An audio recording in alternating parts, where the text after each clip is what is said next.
Okay. There you are. How are you? Yeah, I'm good. How was your Christmas? Um, you know, we had on the outskirts of our family a little bit of COVID, nothing serious. But it causes people to separate and adjust plans. And Yes, um, that's true. I have two college-age daughters, so when they come back, you really want to make sure that everything works well. And it was just disappointing. Yeah, that's true. And you? We had a great Christmas. We went to Florida. We got to swim in the ocean and lay on the beach, and it was fabulous. You probably And could have got done to see that my here husband's too. family. Hey there, how are you? Hi. I say you probably could have done that here too, because it was like 85 degrees. I know. I know. That's what I heard. But being in Florida keeps me from doing work while I'm there. So Yeah, right? if I'm here, then I'm doing stuff. Now, it may stop you from doing work, but does it stop you from thinking about work? Because that's the problem that I have. You know what I Yeah, mean? me too. Me too. I do. But I was able to kind of disconnect and not worry too much about what was going on here. So that was good. I'm reminiscent. There was an old Lucille Ball episode where the two of them were working on a candy conveyor. Yes. I mean, that's the way, Yes. I mean, Yeah. you may not be working, but you know that conveyor belt is still rolling. Still going. Yeah. Yes. I know. That definitely got us. And our vacation coverage doctor wound up having to not be able to work a couple days because he was adopting a baby and the baby came early. So, yeah, but it was good news and it all worked out fine. That's cool. Well, wonderful. So was it a boy or was it a girl? Did they know It was a beforehand? little, I don't know if they knew beforehand, but it's a little boy. And My he's wife very and I cute. shared that same experience. Went over to Mount Pleasant on day 2 and picked him up. Oh, that's And I'll wonderful. tell you, I beat him just like I beat his sisters. There is no difference between them whatsoever. Nope. What's cute That's is the when way. people say, "You look alike." Yeah, we sure do, don't we? We sure do. Yep. Well, part of that is behavior stuff too, and expressions and that kind of thing. I think. I agree with you. And when I put this $5.50 haircut on him, we look just alike.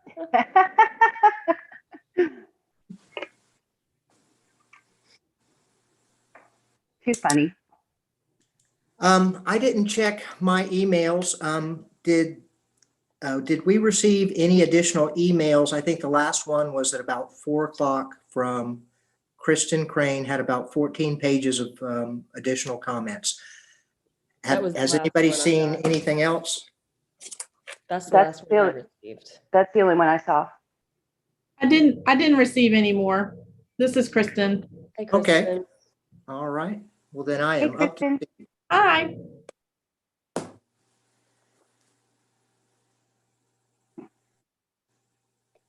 Oh. Hey, Brooke. Hi, can you hear me? Yep. We can. Okay, good. I just got a text from Frances.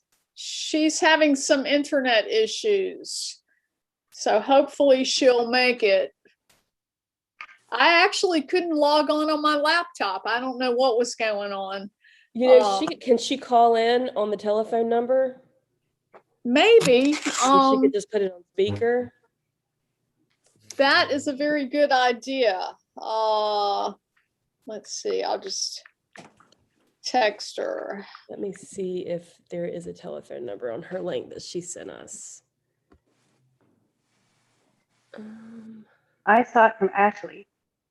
There is a telephone number she can call. I'll text it to you so you can text it to her. Okay. Great, thanks.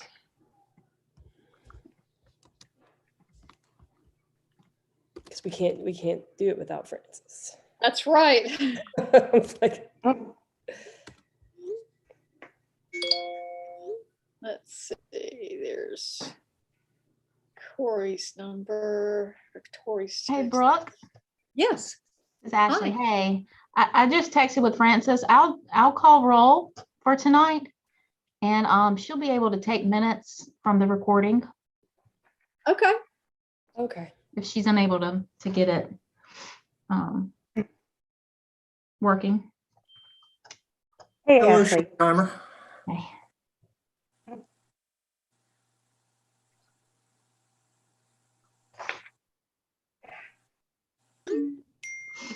Oh, short timer?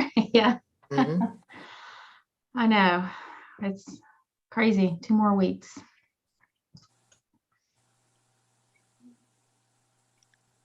So you want me just to tell her that, are you going to text her and tell her you'll take the role, or would you like me to, Ashley?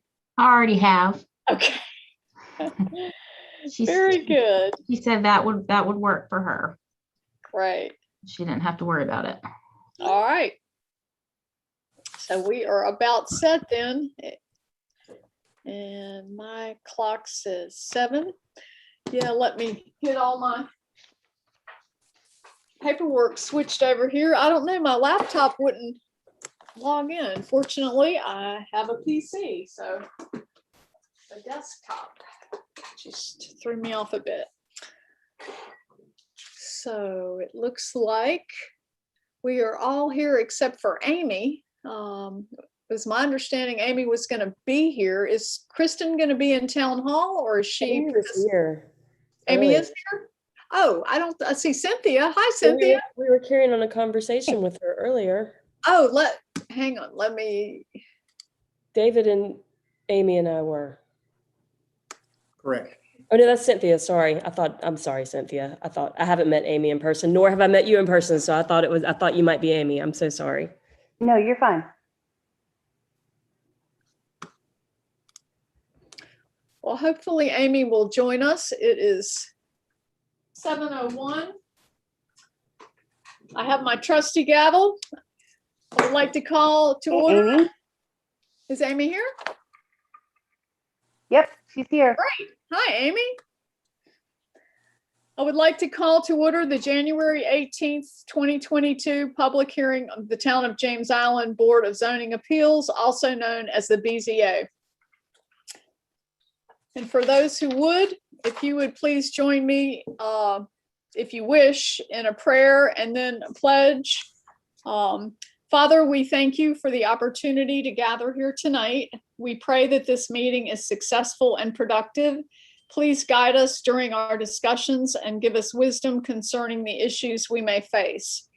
We pray for the ability to work together in harmony for the welfare of the citizens, land, and natural resources of the town of James Island. In your most blessed name we pray. Amen. And here is a little flag. Those of you in town hall can say the pledge to that. I pledge allegiance to the flag of the United States of America, and to the republic for which it stands, one a nation, nation under God, God, indivisible, indivisible, with with liberty and and justice. justice for all. That's hard to do on Zoom, but I don't feel like we're having a real meeting unless we do it. So thank you all. This meeting has been noticed in compliance with the South Carolina Freedom of Information Act. 15 days prior to this hearing, a public hearing notice was printed in the Post and Courier, a sign was posted on the designated properties, and a notice was mailed to the applicant or representative property owner and to property owners within 300 feet of the applications and to parties of interest. Persons, organizations, and the news media that have requested declaration of our meeting have also been notified. The Freedom of Information Act does not require notification of anyone other than the applicant and parties of interest.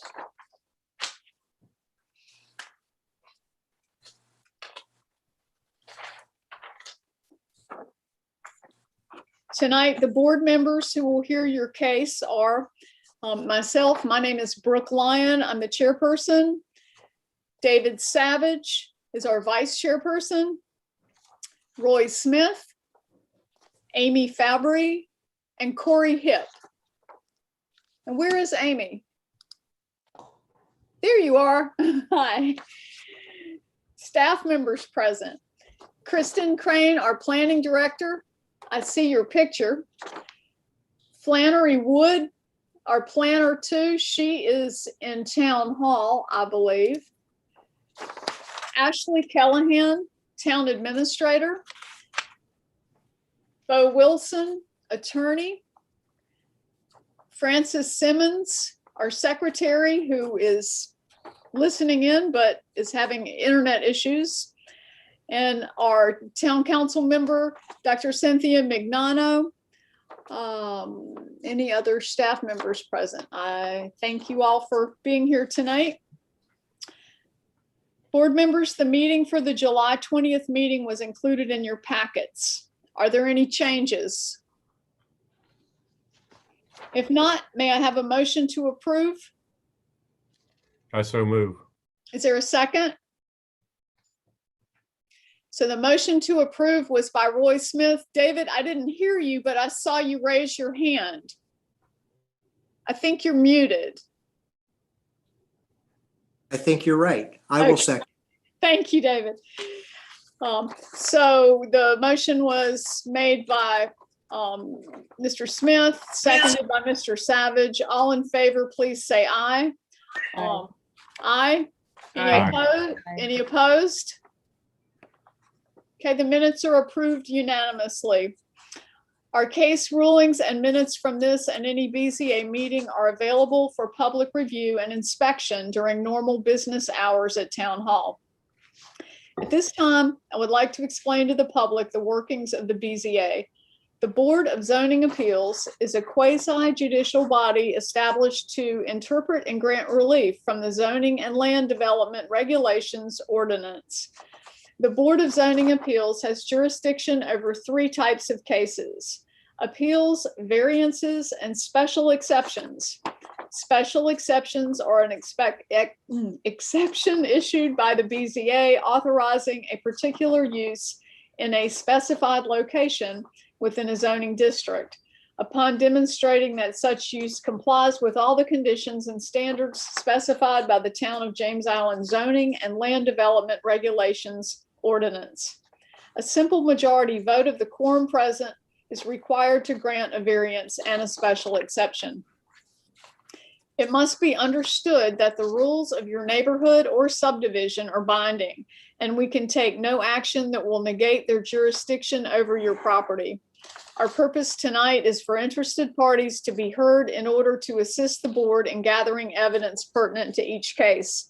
If the members of the BZA feel the need for further information to clarify a case, the board has the authority to subpoena witnesses. In addition to your testimony, our board has been presented written information submitted to the staff by the applicant or their agent for each case. This information is now considered to be evidence and is entered into the permanent record of this body. It is assumed that it is complete, true, and accurate.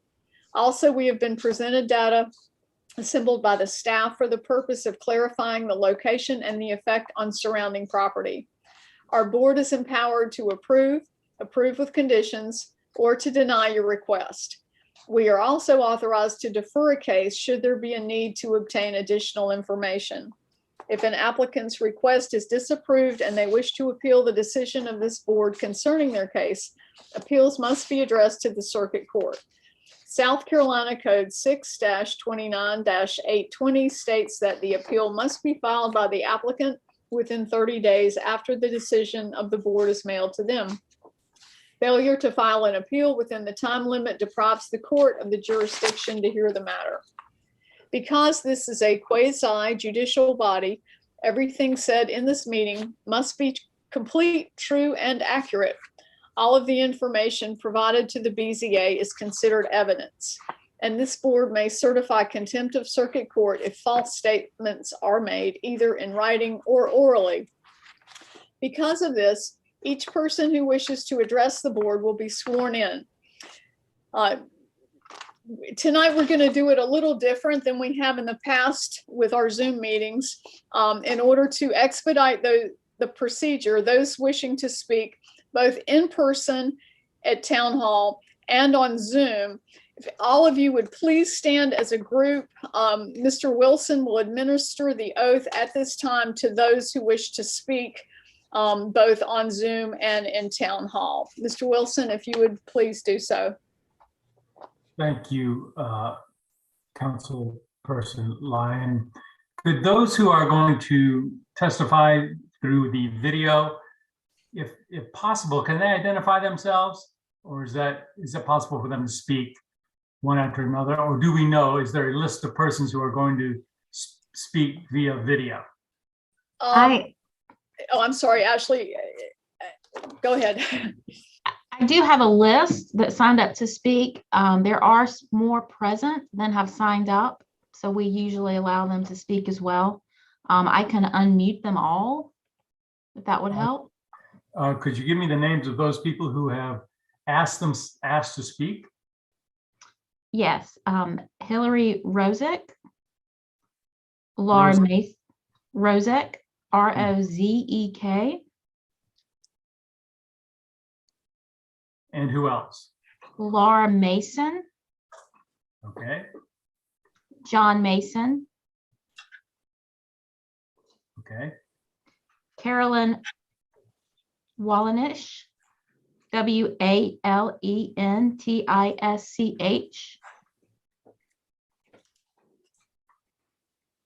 okay, and then Vicky Grant. All 5 of these people have signed up to speak in support. okay, great. Would you 5, Ms. Rosnick, Ms. Mason, Ms. Wallenix, Ms. Grant, and Mr. Mason, as well as those who are present in Town Hall, raise your right hand. Do you solemnly swear or affirm that the testimony you're about to give be the truth, the whole truth, and nothing but the truth, so help you God?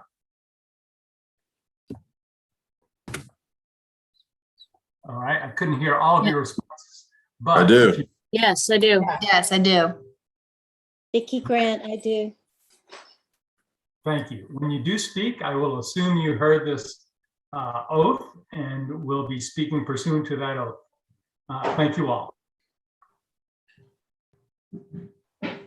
Thank you, Mr. Wilson. I shall now call each case by file number. Staff will present facts pertinent to the case with unlimited time. I shall then call the applicant to address the case, limited to 10 minutes. The applicant shall please state their name and current address for the record before presenting testimony.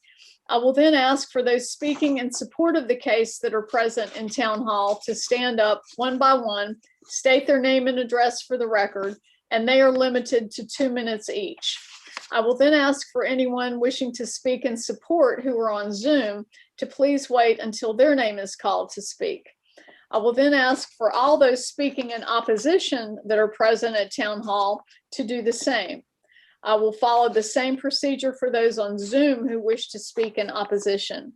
The applicant will then have a chance to reply to any opposition, limited to 2 minutes.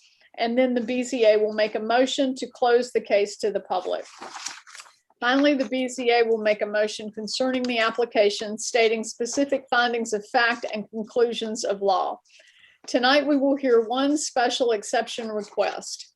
This request must meet all of the criteria in the ordinance.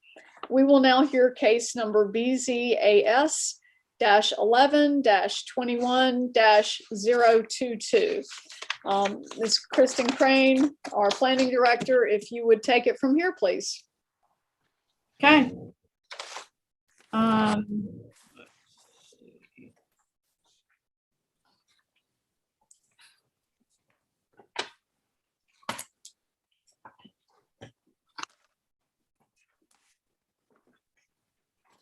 Can y'all see the screen? Mm-hmm.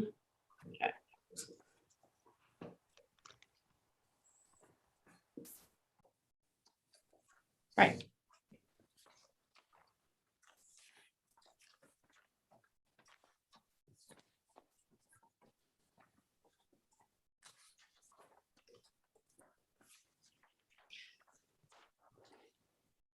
1622 Camp Road is located adjacent to the intersection of Camp Road and Bradford Avenue. The property was formerly zoned General Office, which is OG, and utilized by the James Island Public Service District as a fire station, and currently has 3 structures located on it, with one of those being a covered truck carport. In December of 2021, Town Council heard the applicant's request to rezone the parcel to the Community Commercial, which is CC zoning district, for the specific use described in this application, and the request was approved with a 4-to-1 vote.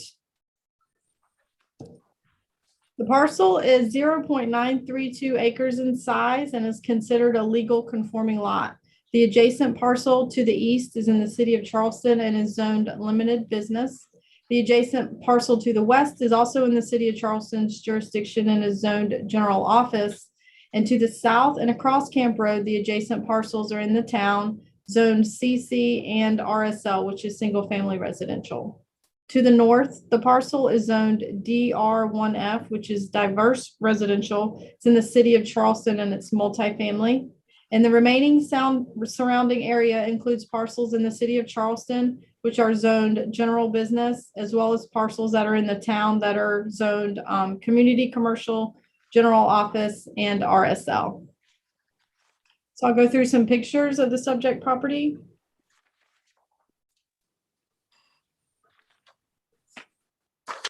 The carport in the back of the old fire station.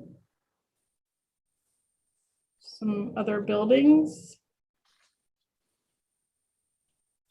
On the left is the adjacent parcel to the west, which is AT&T, and to the east, Tiger Lily and Pack and Mail. You can sort of see past that. This is the adjacent, on the top are the adjacent parcels to the north, and then across Camp Road, that is the CC zoned parcel across the street. And this is looking east and west down Camp Road. The applicant, Mr. Roman Rosick, is seeking to utilize the property for his existing homebrew supply store, Beer Engineer Supply, as well as adding a brewery, a tap room, and a restaurant to the property. His letter of intent states, Beer Engineer Supply is looking to expand its homebrew supply store operations in North Charleston to bring a production brewery, a tap room, and a restaurant to James Island. Our supply store will also be in our new location for the Charleston area beer and winemaking hobbyists. BES will provide an inviting atmosphere for family, friends, and community to gather and share experiences over a few pints and a great food. 1622 Camp Road LLC is the current owner of the subject parcel. According to section 153.045E, special exceptions may be approved only if the board finds that the proposed use is A, consistent with the recommendations contained in the Town of James Island Comprehensive Plan and the character of the underlying zoning district purpose and intent. In the response, the comprehensive plan land use element states a need as encouraging sensitive and sustainable development practices. Additionally, the economic development element states a strategy as encouraging a variety of diverse commercial uses that will benefit the town as a whole. The applicant states in his letter of intent that BES is passionate about education for our homebrewers, and our expanded location on James Island will allow us to provide classes, competitions, and other outreach programs for the local Charleston community. The applicant also intends on utilizing the existing buildings. Therefore, this request may be consistent with the comprehensive plan and the stated purposes of this ordinance. B, is compatible with existing uses in the vicinity and will not adversely affect the general welfare or character of the immediate community. Response, nearby properties have a wide range of existing uses: florist, communication services, transitional housing, single family, multifamily residential, retail sales, mailing, packaging services, garden supply, bank and social club, and zoning, commercial, general business, general office, limited business, and residential. The immediate adjacent properties are mixed between commercial, office, and residential uses. The use may be compatible with some of the existing uses in the vicinity, including parcels that have the possibility to be utilized and redeveloped with their current commercial zoning. However, the subject property is bordered by multifamily residential to the north and single-family residential across Camp Road. C, adequate provision is made for such items as setbacks, buffering, including fences and/or landscaping, to protect adjacent properties from the possible adverse influence of the proposed use, such as noise, vibration, dust, glare, odor, traffic congestion, and similar factors. Response: there are existing vegetative buffers between the multifamily parcel to the north and the property to the west. However, a comprehensive landscaping and site plan will be required during the site plan review process to address supplemental buffering, fencing requirements, parking, lighting, and setbacks. The applicant's letter of intent states that they will have ample parking and sidewalks for our neighbors nearby. D, where applicable, will be developed in a way that will preserve and incorporate any important natural features. Response: the parcel is fully developed with no changes being proposed to existing building footprints or existing vegetation. And E, complies with all applicable rules, regulations, laws, and standards of this ordinance, including but not limited to any use conditions, zoning district standards, or site plan review requirements of this ordinance. In response, the applicant is in the process to ensure compliance with the applicable regulations. And F, vehicular traffic and pedestrian movement on adjacent roads shall not be hindered or endangered. In response, the applicant's letter of intent states that they are a family operation that will have ample parking and sidewalks for our neighbors nearby. Additionally, the applicant's site plan indicates one-way traffic will be maintained on site. The board may approve with conditions, or deny this case based on the findings of fact, unless additional information is deemed necessary to make an informed decision. In the event the board decides to approve the application, the board should consider the following conditions. Number one, an 8-foot high opaque sound attenuating privacy fence shall be installed along the entire northern perimeter adjacent to any residential use or property.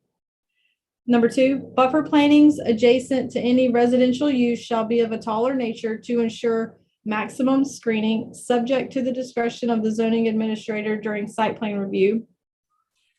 Number three, lighting shall be directionally controlled away from residential uses and shall conform to the requirements described in section 153.336 of the ordinance as submitted on a lighting plan with photometrics.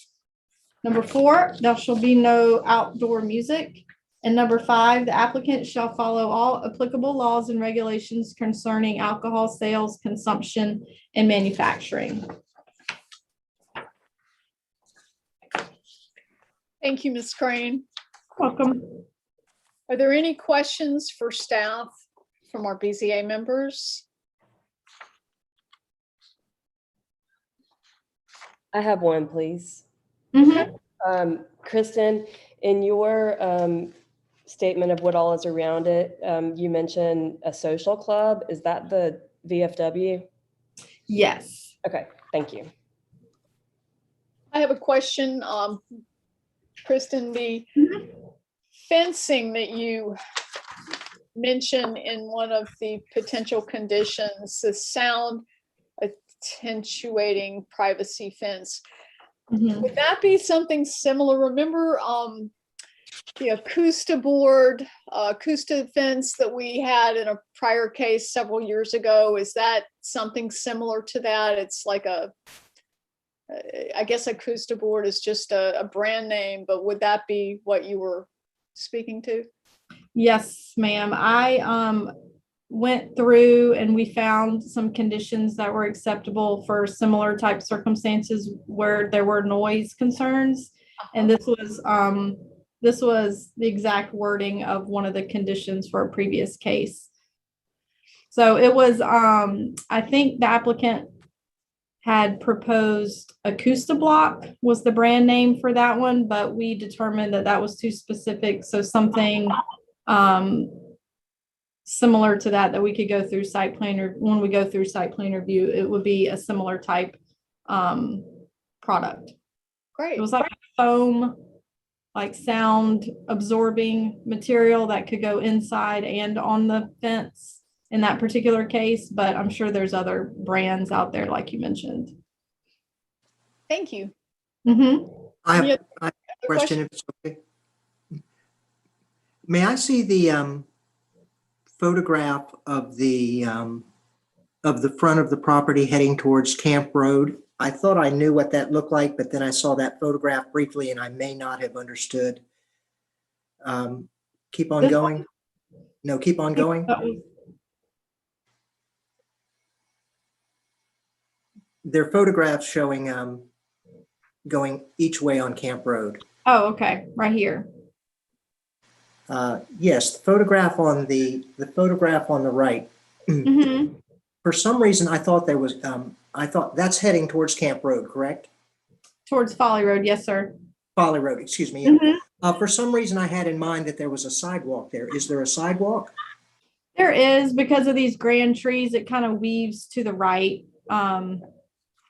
Okay. of these trees, and then you can kind of, I don't know if you can see my pointer. I This got is- it. I got it now. I thought there kinda was. I didn't see it there. Thank you. Mhm.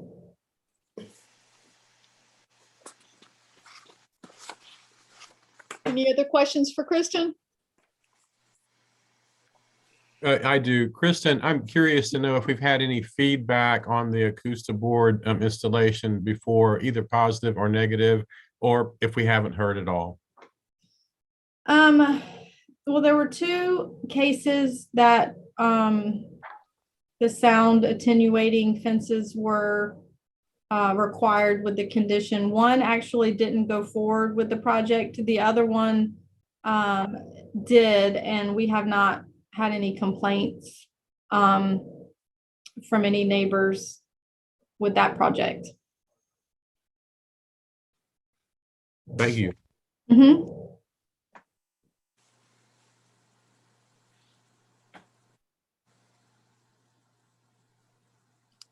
Anyone else? Questions for Kristen?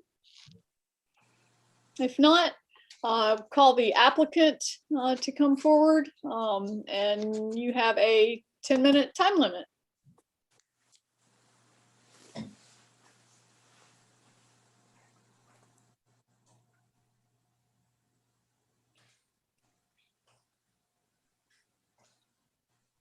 Hi, can you all hear me? Yes. Perfect. So my name's Roman Rosick. I belong to a group that is the ownership of Beer Engineer Supply, and we've been trying for several years to actually open a brewery and move our shop to James Island. I don't know how many of you are familiar with the structures on James Island, but for what we want to do, there's not a lot that allow us. So this is one that we saw come up and we're very excited about because it would allow us to, bring our business to James Island. Frankly, the type of structures that we need have high ceilings and large open bays. So an old firehouse, old warehouse, things like that are just functional. We are a production type business as well as the restaurant and brew pub function. Primarily, as we grow, we want to be more on the production side, and we use the tap room experience as a point of proof of sale to our distributors, to outside restaurants. So for us, it's in our best interest to have a healthy relationship with the community. We want people to come in, enjoy themselves. We also want them to leave at a reasonable time. We don't really plan on being open very late, 9, 10 o'clock. Or, it's just not our full business model. Our taproom restaurant is a proof of sale for distribution. We're also looking at it as a way that we're going to be bringing 5 to 10 jobs to James Island, and hopefully more as we grow. And how we want to use the site and the building, unfortunately, it's not our building. We are renting it. So the front building, the one on Camp Road, is where we'll have our production. It's where we'll have our tap room. And the back building, the one that is adjacent to the residential properties, is likely going to be another tenant, talking to the landlord. And we're trying to get half of that back building to put our retail store in. And our retail store right now is open from 10 a.m. to 6 p.m. So it's just so the idea is to put something of ours that's quiet along the back if we get in there. That covered outdoor seating area, we'd love to be able to make use of that. I mean, it's a great little spot for people to hang out and spend time at. You can see people hanging out in that yard. There's about 20 or so, 20, 25 parking spots on site, as well as sidewalk to the immediate neighborhoods. We'd like to work out deals with the mail and pack and mail place. I know they have a lot of parking and not a lot of use for it. And a few doors down at that new bank that was just built on Camp and Folly Road. Frankly, we think that our business would be just an asset to James Island, and it would fit that Folly Road redevelopment plan that's out there. It's one of those things that when it came up and I voted for it, I was pretty excited about it, being a James Island resident.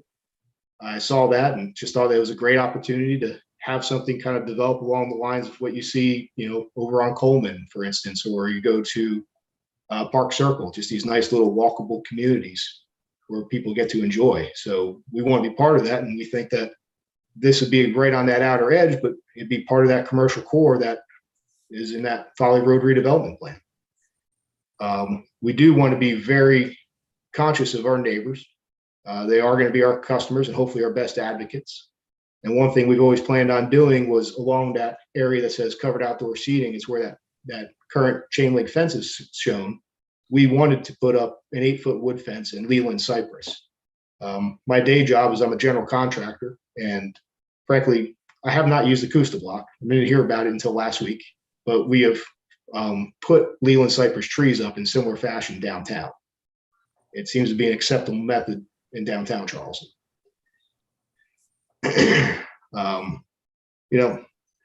We want to go ahead and just be part of this community. And I think that what we're bringing is something that's desired.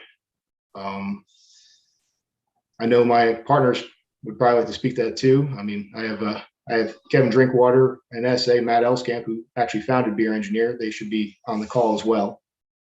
I don't know how they can speak though. I don't know if they're allowed to speak. Are they on?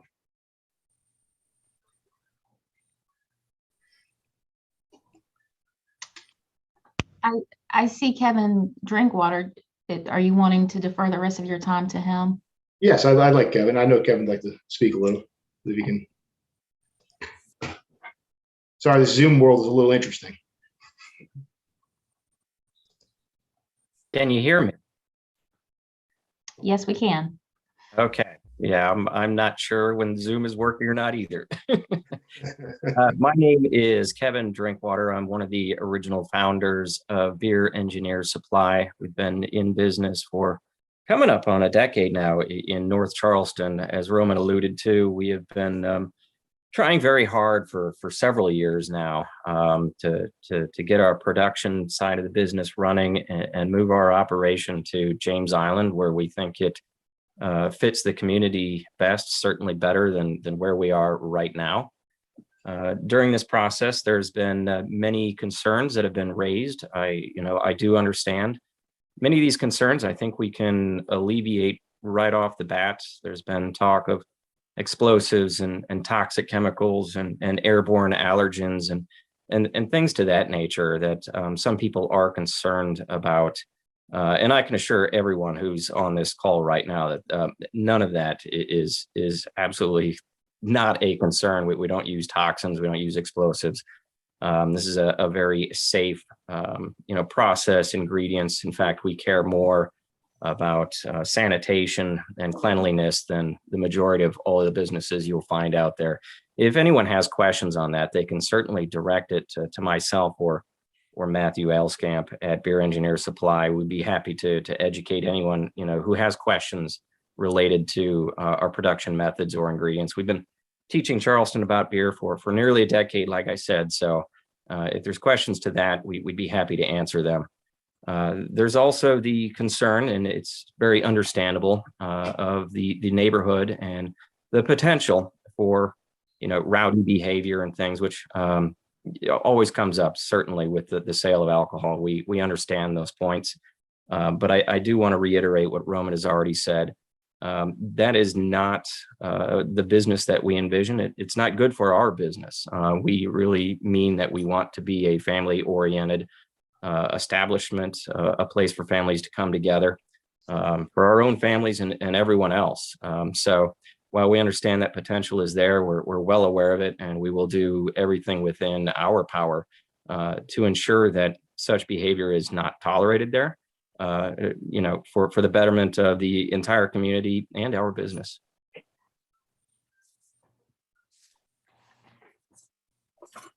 Matthew Elskamp, I think he also wanted to share a few words if he is available.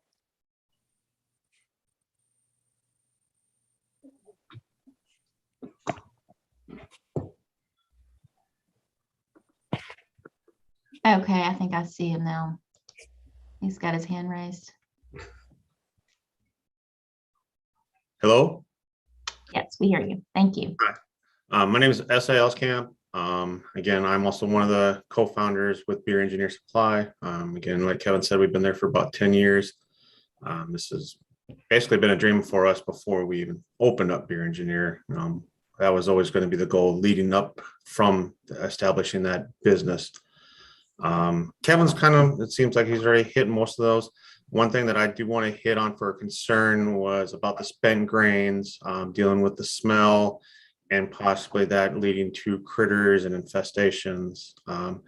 Me personally speaking, and also from personally being at other breweries where they don't take care of their spent grains at times. That is something we definitely will be on day one being taken care of, because first off, just having that smell is not going to be a good advertisement for the brewery itself. That is something that once we have the spent grains, we plan on dealing with that and getting that off the property ASAP. Because I mean, even as a home brewer, even if you let those spent grains sit around for one day, it's already going to start to smell. So we will be doing whatever we can to minimize that. And as for possible critters, infestation with bugs, and again, that does not bode well for us. So we will be doing everything that we can to minimize that and eliminate that, because again, that is not good for our business or good for our production.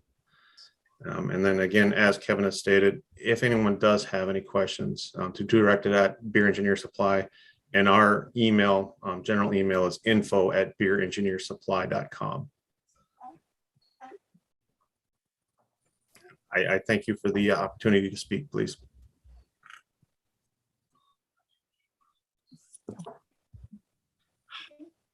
Yes. Thank you for your time. I think we kind of hit on all the points we want to talk about in less than 10 minutes. We really appreciate this opportunity and have this chance to go ahead and open a business on James Island. Well, thank you, Mr. Rosick, Mr. Drinkwater, and Mr. Elskamp. At this time, I would like to open it up to board members who have any questions for the applicant. Corey does. Can you give me an idea of what your estimated maximum capacity is for the restaurant? Do you have any idea this far out what that could potentially be? We do. I'm looking at the chairs now. I wasn't smart enough to go ahead and put a number on there. I just have them kind of laid out. But it looks like about 40 or so indoor chairs. I mean, most places don't actually fill up their chairs. Right, but then you've also got bar standing area. Correct. Yeah, there's about 40 or so indoor and about 30 or so outdoor. The idea is just people to be able to spread out, have some seats, and I think that between 20 something parking spots, walkable neighborhood. Heck, we live in the neighborhood, and we frequently walk over to Martin's. It's we're kind of hoping for the same type of atmosphere from neighbors in particular. So like 50, 40? Indoor, it's about 40. Outdoors, probably another 30 or so. Okay. 20 to 30. Yeah. Thank you.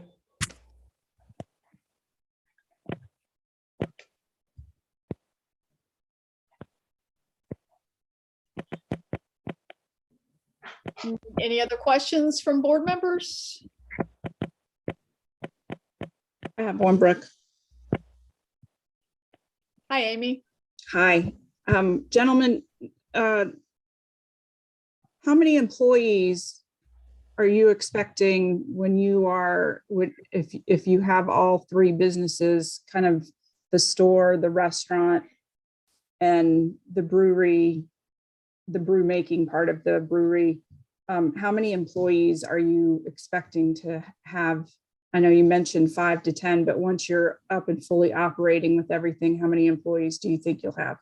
Yeah, well, that might be it. I mean, generally speaking, when you're brewing, it's going to be about 2 people for the most part, especially early on. SA and an assistant brewer. And early on, especially first couple of years, we might only be brewing 2 or 3 days a week. So the rest of the time, him and the assistant brewer will be manning the shop and doing other aspects of the process, canning, kegging. As far as the restaurant's going to be open later in the day. So the brewing process, when we brew now, we try to brew early in the morning. So it's not continuous. So we start early in the day for brewing, and then hopefully the taproom restaurant will be opening, later in the afternoon, maybe at noon on the weekends. So it's kind of staggered staffing. Okay, so you would have, would it be fair to say that you would have kitchen staff, wait staff, bartenders, and your patrons for lunch and or dinner at the same time then in your afternoon to evening hours? It's possible. I mean, several of our employees now are in walking distance, so we'll encourage them to walk, and then people that we hire, we'll hopefully try to hire people that live nearby if we can. But yes, I see where you're going. We do plan on trying to work with the neighbors about parking spots. I do know that you got that 20 public spots or that public shared spot with the bank, and then you have to introduce ourselves a little more to the pack and mail place, kind of hoping that they've got a few spots to spare. Have you had conversations with Chase and or Pack and Mail, or have any statements that they'll let you use their parking spaces? I have not had conversations with them yet now. No. Have spoken to the florist. I know they're happy that we'd be possibly coming. I think that they'd be helpful as well with that. Okay.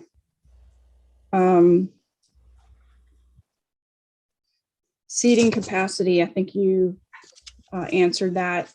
Could you just walk me through kind of what and I have a schematic in front of me that was in our packet of what the layout is for everything. So I'm looking at it while you describe it, but just kind of walk me through your outside spaces. Like you have an outdoor patio in the back as well as the big shed. Like what do you envision out there as far as a bar out there, TVs out there? I mean, walk me through the outdoor space, please. Sure. Well, not over by that covered area. That just happens to be out there and it's nice. We'd probably just stick a couple picnic tables out there and probably some cornhole boards. And if we could, maybe a fire pit if that's allowed. I know there's a pretty big grass area that's pretty nice, and we'd like to make as much use of that as we could. But right behind the business, we want to go ahead, like right on the back side of the building, there's that kind of cornered off area. And we want to go ahead and try to corner it off and make it kind of an area where your people are kind of bound into it with a couple planter boxes, and it's right outside the main building. And that's generally where we expect most people to sit. Or eat. Okay. There was also it showed a music stage on there as well. And that was kind of facing the outdoor patio. Yeah, it wasn't really intended to be a stage. We've always kind of just planned on maybe, if you think over, I'm just going to poke at Martin's because they're the closest thing that most people in the neighborhood can relate to. They might have one person, a guy or a gal playing guitar quietly. You kind of just stick them somewhere, and we're just trying to say, well, where could we logically put them that they keep dry if it was raining and could be, enjoyed. So that was the thought. But for the most part, that's in our production space. Okay, but it's still facing towards the back of the property. It kind of, yeah. I mean, it's a work in progress. We will have an architect on board. These are just my schematics. I had to come up with something to figure out how we're going to use it.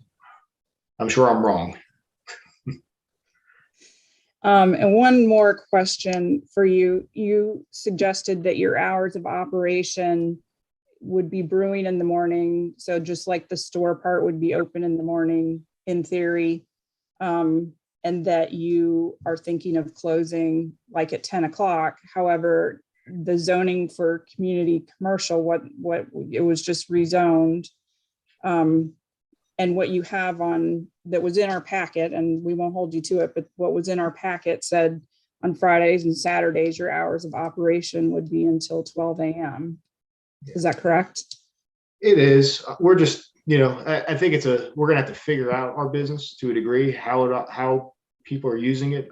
Just thinking about James Island businesses in general, or at least places that we go, a lot of them are pretty much closing down by 9, 10 o'clock at night anyway, except unless there's a Clemson or South Carolina game on.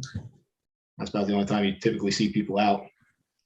I think it's a feel thing. But as far as the brewing and the homebrew store, right now our homebrew store is 10 o'clock to 6 o'clock. I guess our biggest rushes are around lunch and right after work, and rushes might mean 2 or 3 clients or customers at a time. It's not packed by any means as a retail store. It's a different kind of retail.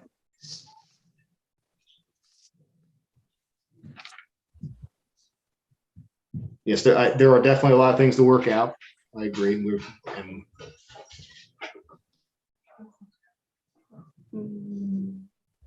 I'm sorry, I'm just reading through everything one more time in the packet to make sure I asked you everything. Yeah. Yeah, it's a unique building. I mean, I did this just trying to figure out how we could use the building. It's functional, it works, but it is a challenge to redevelop and use it correctly. I mean, if it were a perfect building, it'd be fully 20 foot tall across the whole thing. So just trying to make work what we can.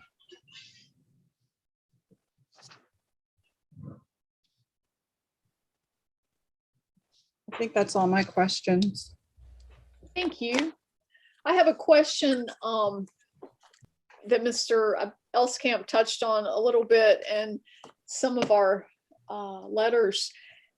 The odors, what type of odors are emitted when there is brewing? Will there be any at all? You talked about how clean and careful you plan to be, but is that, something that just making beer causes odors? I'm not real familiar with the process.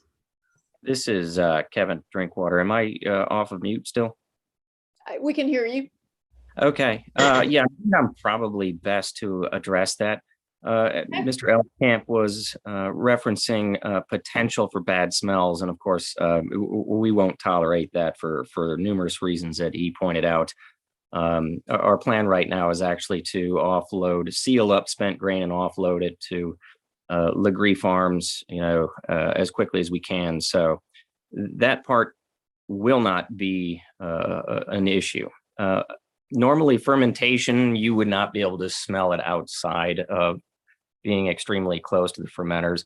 The only odor that someone might and probably will smell if the winds are blowing the right directions is during the boil. It's kind of hard to describe. It's not quite like a bakery, but it does smell like grains. It's not very strong smell. It's a highly hopped beer. You might get the scent of hops, which smell, it depends on the hops, floral. Some of them are fruity. I would say, while not the same, probably not any more disagreeable than a bakery would emit. And again, that is only during brewing processes and if the conditions are right, if the wind is blowing strong enough. Okay, thank you. Any other questions from board members for the applicant? I do, ma'am, if you're ready.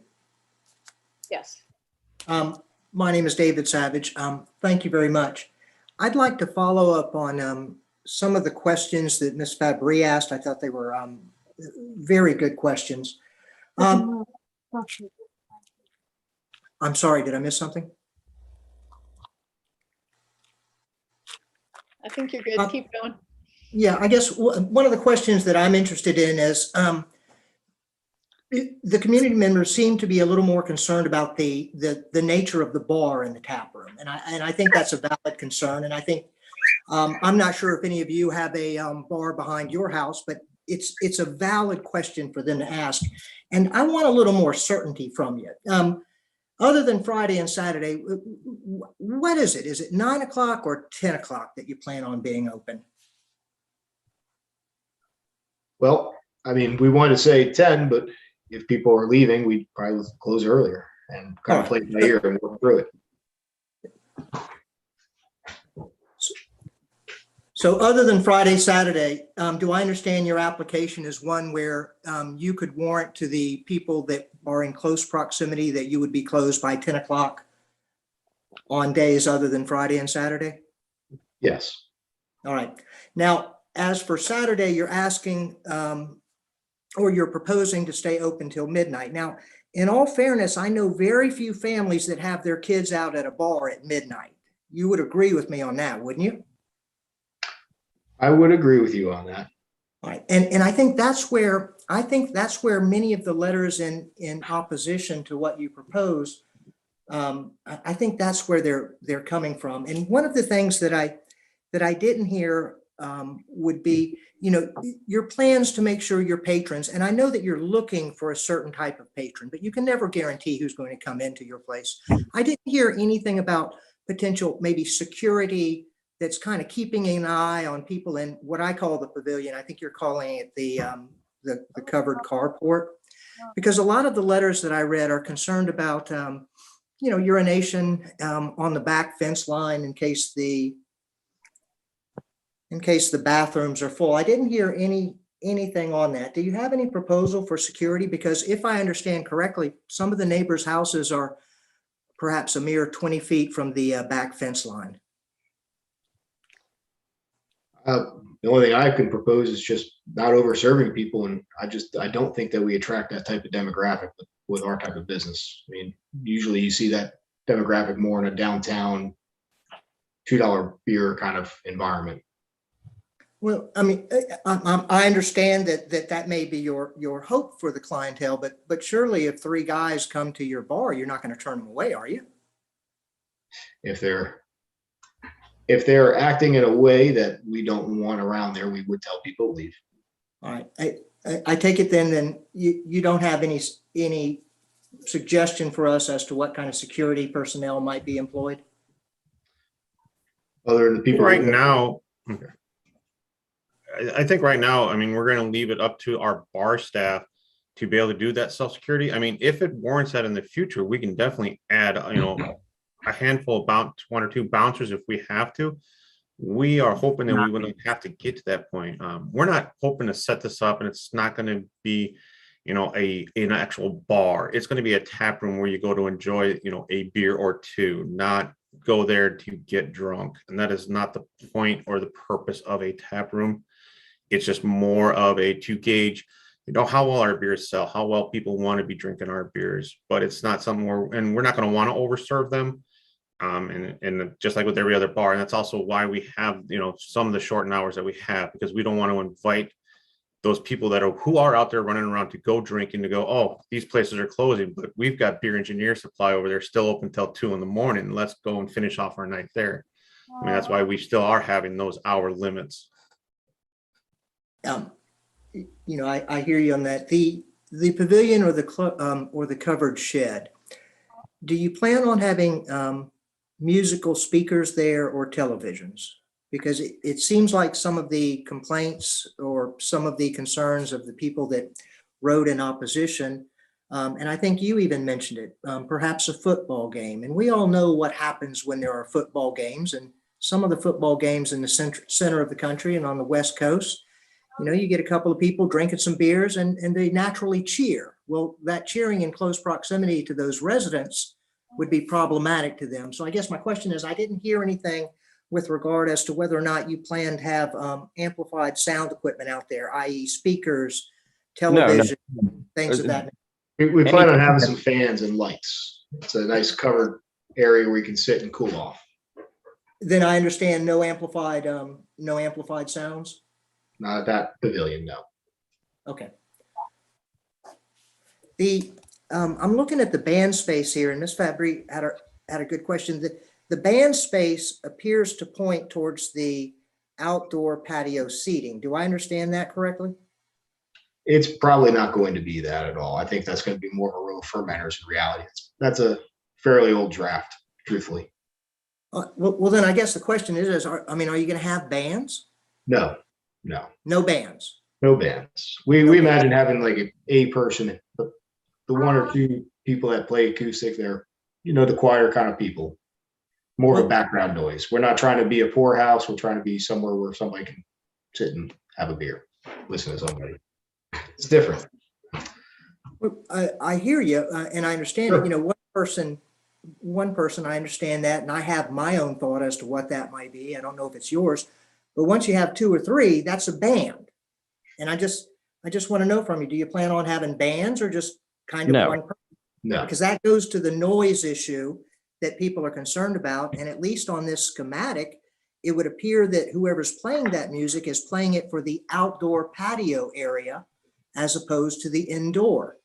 And that gives rise to the concerns that the residents have, especially the nurse with a 2-year-old child.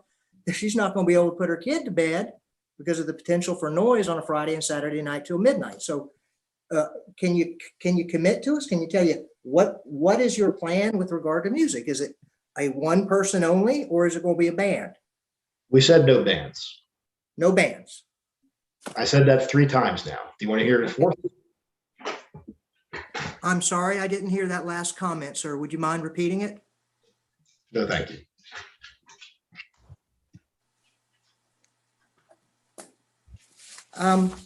We're talking a little bit about parking, and in some of the materials we received, they were some minutes from the meetings of October, November, and December.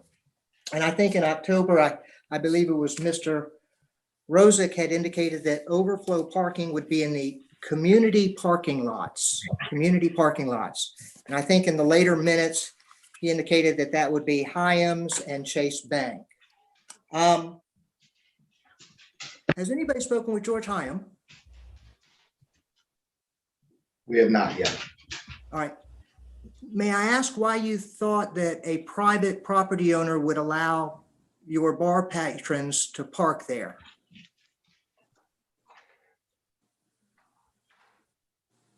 Well, I do that people generally work out agreements in towns where there's not a lot of parking and people are trying to bring business to the town. I know that you can go drive up and down Folly Road and there are cars parked in other businesses when they're closed after hours. Yeah. If there's precedence. But in stating your plan for excess parking would be that it would be in a community parking lot. And then you're saying, George Hyam, you never spoke to the man about people coming from your establishment having consumed alcohol, parking their cars on his property and what liability he may have? May I interject just one comment, please? This is Kristen Crane.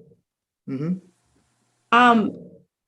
Mr. Hyams, although I don't know how he feels about this, but historically, there was an agreement with him and the Performing Arts Center across the street from Folly Road. They had a signed agreement to share parking. So I'm not sure if something like that would be underway. And also the community parking lot he's talking about, we do have public spaces that would be available at the corner of Camp and Folly Road that the town has an easement for. It would be public parking.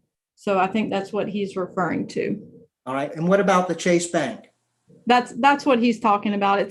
It's in the Chase Bank parking lot. We have an easement in the Chase Bank parking lot. Chase Bank has a certain number of dedicated parking spaces and the rest would be completely public spaces for anyone to use.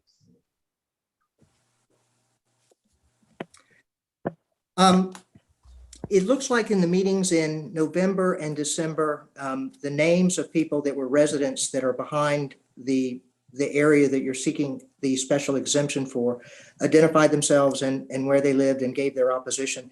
Can you tell me, have you reached out to those individuals, any in particular, and have you gotten any of them to change their mind as to their opposition? We have not reached out to them directly, no.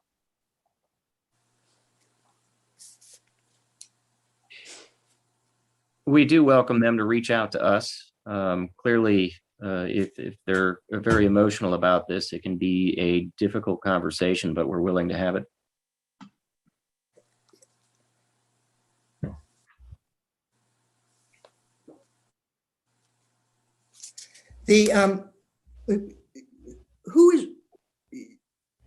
I'm looking at the application here and I see that the owner is a Mr. Brooks host, but he has made Roman Rosick as the agent. What is Mr. Host's role in this? He is the landlord. We are trying Okay, to. he's the landlord. And of you three gentlemen that have spoken, will one of you be there every night? Yes. Okay.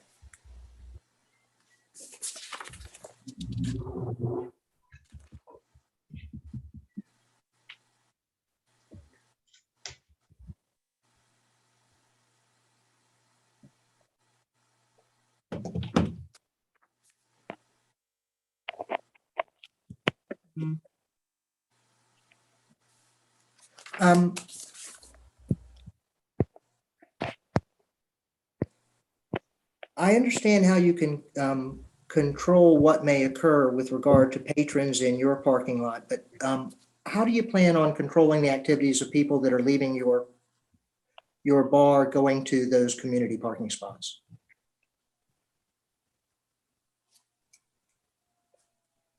It's a very strange question. We can't control anybody. We can know what demographic we're trying to attract. We can target those people. Once they leave, we certainly can't make them do or not do anything. That We was can an ensure they're not intoxicated. We can do a lot of things while they're on our property. Again, I think this goes back to the demographic that we are catering to. I know you say that we can't control, and to some degree you are correct, but I've been to a lot of places and that are similar to what we're trying to set up here, and it's always been the same. So it's certainly a matter of expectation. It's not what we expect. It's not what we've seen in similar instances. Will there be exceptions to this? Probably. Will we have to deal with it? Absolutely. I think there will be times when we do have to deal with some things that we're, not willing to accept at our place of business. And we realize that we're willing to do so. I don't know how much more we can say other than that. Yeah, my question was inartful, and thank you for catching that.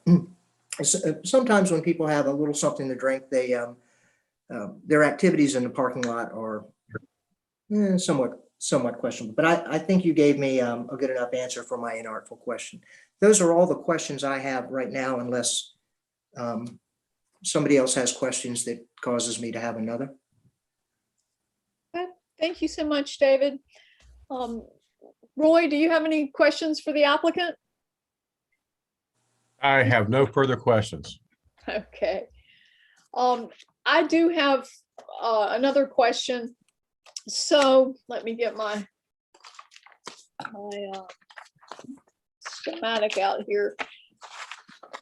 The area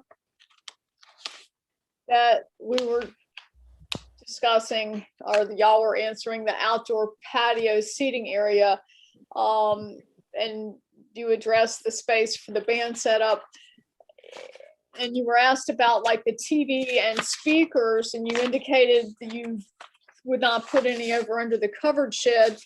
Would you be planning to put them there for the outdoor seating patio? Would you have TVs out there like for games, or speakers for not live music, but regular piped in music? What were your plans for that as far as noise? I'm just trying to address the concern of the noise for the residents that back up to the property you're potentially looking at. So we hadn't quite thought out all the ins and outs of everything yet. We're trying to mostly make sure that we could fit our equipment in there and fit seats.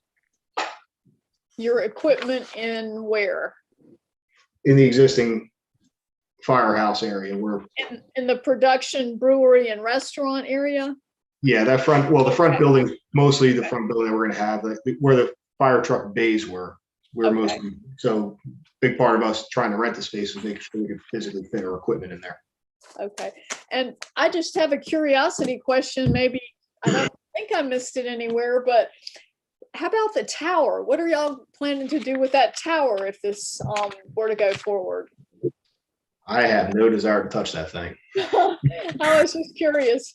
When I did my site visit, I was like, what are they going to use that tower for? I'm wondering why. I'm sorry. Maybe some bungee jumping. Yeah, there you go. Or some sort of like they have the ropes course over on Folly. Yeah, that. Yeah, that's certainly something that needs to be addressed for everybody's well-being. Yeah. Do any of the Correct me if I'm wrong, Roman, but don't we plan on talking to Brooke about possibly removing that as part of the landlord? Because that, like I said, it's just something we don't want there. That was definitely something we asked him about. We didn't really want it there, and we'd rather have that space for our dumpsters. But it is not our property, so there's only so many things that we can do to it. Sure, and I was just curious Yeah. because I did not see that addressed in the site plan. Any other questions? Any of the board members for the applicant before we? Yes, Amy. You brought up the question of, or actually you just stated something about dumpsters. What is your plan for dumpsters? Because you're obviously going to have 2 separate ones for the spent grain and for the restaurant food part, correct? Spent grain will not be going into dumpsters. They're held in sealed containment. So no standard, waste disposal for that. That's treated completely separate. Okay. Yeah, that gets brought off site the day that it's used. Okay. So then we have, I'm assuming recycling and a waste dumpster at the back of the property. Correct. Okay, thanks. Well, we were trying not to put it in the back of the property. We want to not put it against the fence line with the neighbors. I'm trying to think, if you look at the site plan where we have the one-way loop road, we'd probably want to put it somewhere along there where it's closer to Camp Road, but away from the back. Just Like in the area that's closer to basically the where sidewalk. basically where that fire tower is what we'd really like to do. Oh, okay. But the fire tower is not ours to remove. So we got to figure out that one. And so the other waste you said goes to Legree Farms, and you intend to take that out immediately? Why does it go there? They actually feed it to their livestock. So it's part of a waste stream that's quite usable, again, as long as it hasn't turned. So they're more than willing to take it because it helps feed their livestock. And of course, they like to sell local produce and meat. And so being part of the circle of all things local, that's high on our list to do. Okay, any other questions? Well, thank you all very much. At this time, I believe Flannery Wood, our planner, is in Town Hall, and she will be moderating any residents there who wish to speak in support of this request at this time. Flannery, can I turn it over to you? Do we have any residents there who wish to speak in support? Any residents wishing to speak in support in Town Hall? I'm sorry? There are no residents in Town Hall wishing to speak in support. In support. Okay. Thank you very much. So we'll turn it over to Ashley Callahan then for residents on Zoom that wish to speak in support. And there is a 2-minute limit per person when you speak.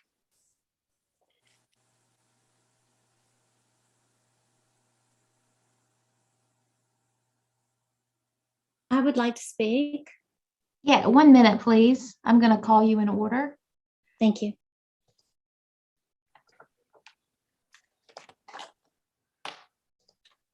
Okay, Miss Hillary Rozak, you are unmuted and you have the floor.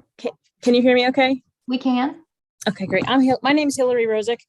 Roman Rozak is my husband. I'm speaking not as a member of the brewery group at this time, but as a resident of Rivers Point neighborhood. We do live on Rivers Point Row. We live on 46 Rivers Point Row. So I'll keep it brief, but we've lived on James Island the last 6 years, and we're sick of driving to a different brewery off the island to go grab a beer with a couple friends. It'd be just great to have a brewery here on James Island. We know the community would really desire it. We would love, us and our neighbors love to have a place to walk to as well. So we do believe it really fits what the residents on James Island are looking for.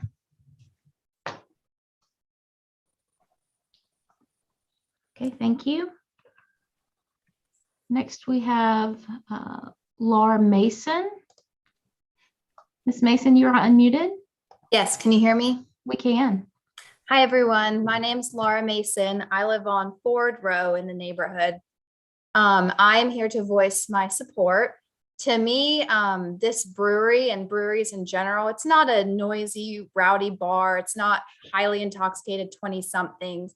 To me, a brewery is really a family-friendly gathering spot. It's a spot where people can come together with their neighbors and their friends and enjoy a beer. The brewery community is, they enjoy gathering over a beer. It's not to drink all night. Roman, I think, mentioned earlier Martin's, which is a comparison that I also wanted to bring up. We live close to Highland Avenue, so close to Martin's as well. There are also houses very close to Martin's, but we love having Martin's in the neighborhood. We love being able to walk there for dinner. Whenever we have guests in town, that's the first place we go because we can walk there.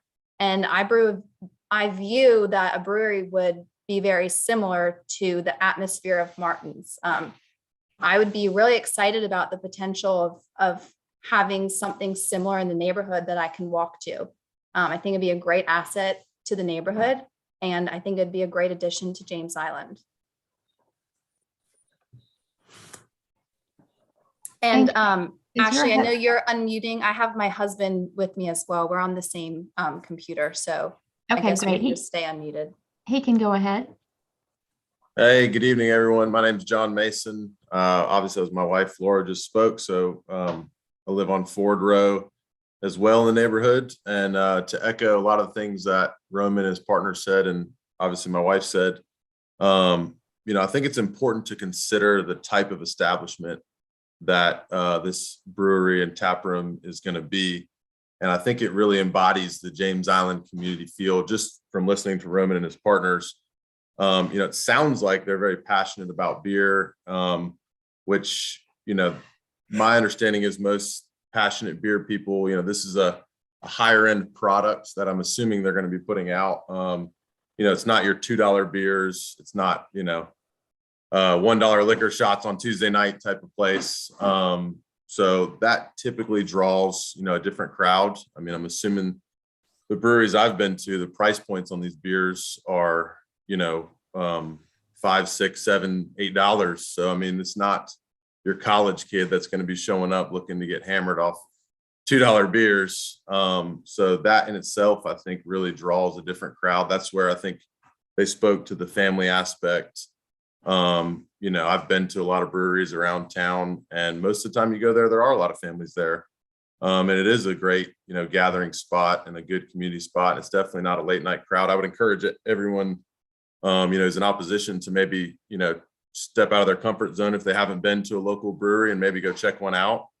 They're definitely a cool atmosphere, and something that kind of drew us to James Island was that community family feel. And we've really enjoyed living here. And I think that this establishment would be something that would add value to the neighborhood, not detract from the neighborhood. Obviously, I understand everyone's concerns, but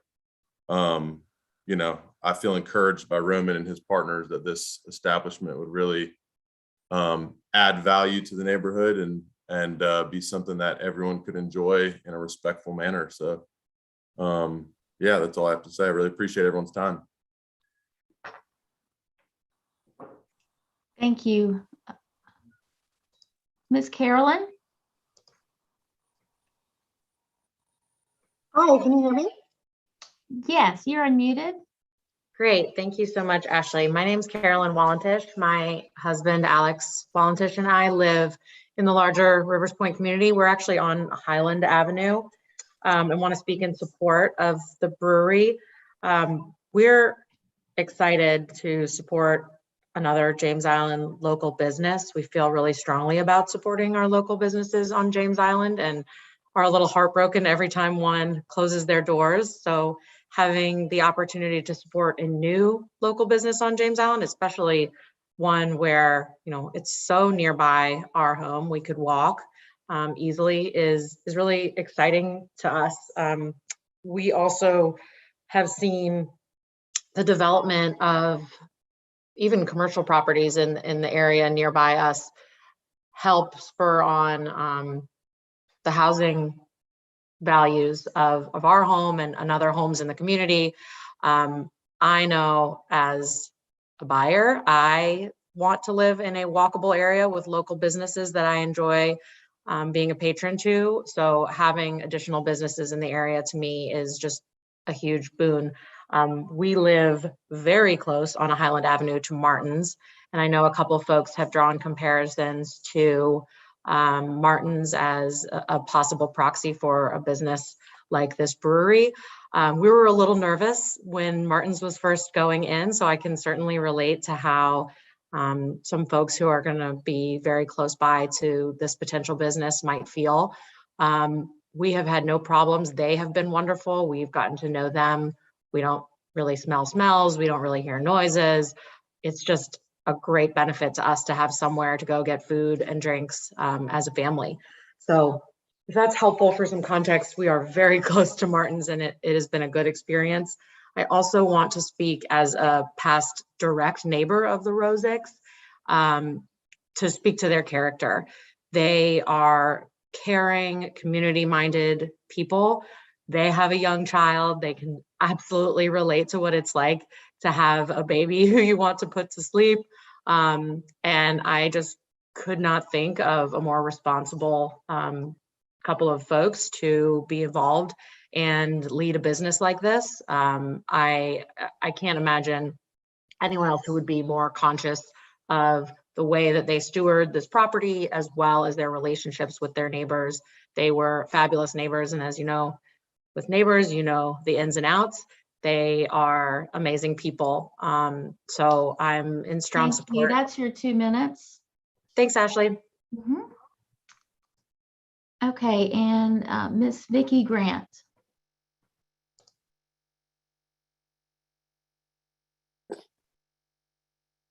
Good evening. Thank you to the Zoning Board of Appeals to allow me to speak. I'm Vicki Grant. I live at 16 Ford Row in Rivers Point. I've been a resident of James Island off and on for the past 50 years, and I'm here to support the request for the brewery. Here's my testimony. I have several points I'd like to make. With the onset of COVID almost 2 years ago, many James Island businesses have already failed, many of them walkable to our home. I feel it is important to support, encourage, and welcome new business owners to our area. This will provide needed jobs and revenue to our economy. The proposed business is contiguous to other properties that are zoned for business office usage. There is also a nonprofit business serving alcohol very nearby. Vehicular traffic, to address some of the points of the zoning board, vehicular traffic and pedestrian movement does not seem to be affected, hindered, or endangered. This proposed business will add to the diversity of James Island local businesses. I appreciate their plan to recycle the spent grain products to Legree Farms for their livestock. 6, I didn't number them, but this is a local James Island family trying to establish themselves in our community. I know Roman and Hillary personally because we live in the same neighborhood located behind the fire station. They are also new parents, so I'm certain that as the previous testimony attributed, they are conscious of noise reduction and putting babies to sleep and that sort of thing. Roman and Mr. Elskamp addressed the issue of security, and there are regulations regarding bar staff attending to intoxicated patrons and stopping that behavior before it becomes out of hand. It's my opinion that BES, would not allow any business to disrupt the peace and tranquility of those residents living nearby, including themselves. Thank you, Ms. Grant. That's your 2 minutes. Thank you. If there's anyone else wishing to speak in support of this application, please use the raise your hand function now.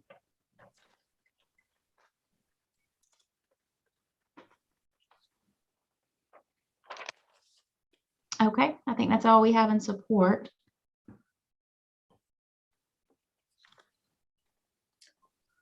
So we will turn it back over to Flannery Wood at this time for anyone in town hall who would like to speak in opposition to the request. Again, there is a 2-minute limit, and please state your name and address as the previous folks did. Flannery, if you got any folks against it? Yes, ma'am, we do. Hang on one second.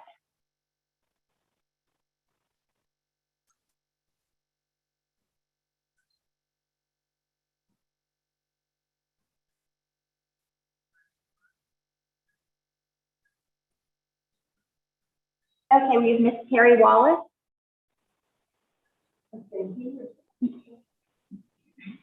My name's Terry Wallace. I live at 21 Rivers Point Road, Unit 10G. I am directly behind the far side of the warehouse, where the covered area is, with the cement pad. So that's my location. First of all, one of the things I was going to bring up is that we should have neighborhood meetings with the owners. But after hearing that it might be too emotional, and that we should just contact them, that kind of puts me off of that. I'd like to say that the people that spoke in favor of this dairy here are locked by their houses. I think you guys are on. Ma'am, can you face the laptop when you speak, please? Yeah, if you'll face the laptop. Right here in front of yeah. Okay, I'm sorry. To think that a neighborhood meeting would be too emotional is rather disturbing because we're all neighbors. I think that our HOA, the Rivers Point Road condominium, would love to meet with the owners and discuss any problems. My specific concerns, and I really appreciate knowing that our emails were read. Thank you so much.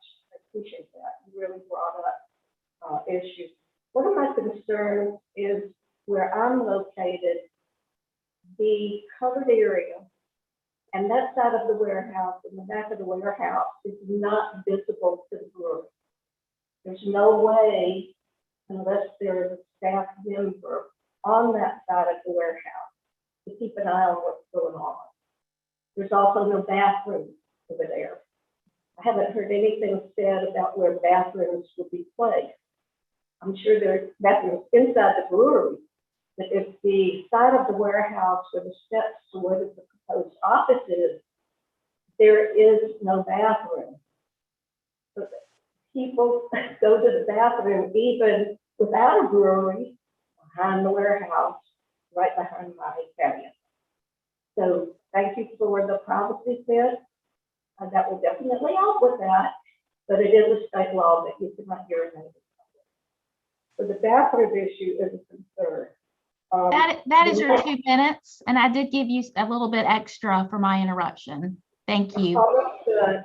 How will the church? There's a 2 minute limit. There's a 2 minute limit. Your 2 minutes is Oh, I over. thought you said this. I had already given you a little bit of extra. She already gave it to you, so. I'm not. Yes, ma'am. Thank you. Lauren Platt. Please make sure you speak up. They're having a little bit hard time. Good evening, everyone. Thank you so much for hearing our comments. Kristen, are you able to pull up your presentation for us and maybe go to the adjacent property slide? There's something I would like to point out. If not, I have some photos as well. I want to echo Terry's comment. Thank you for reading our email. It's very important that our voices are heard. I would like to just point out, I live in 21 Rivers Point Row, that's in the Rivers Point condominium in Unit 10A. My bedroom window overlooks the garage, it overlooks the parking lot.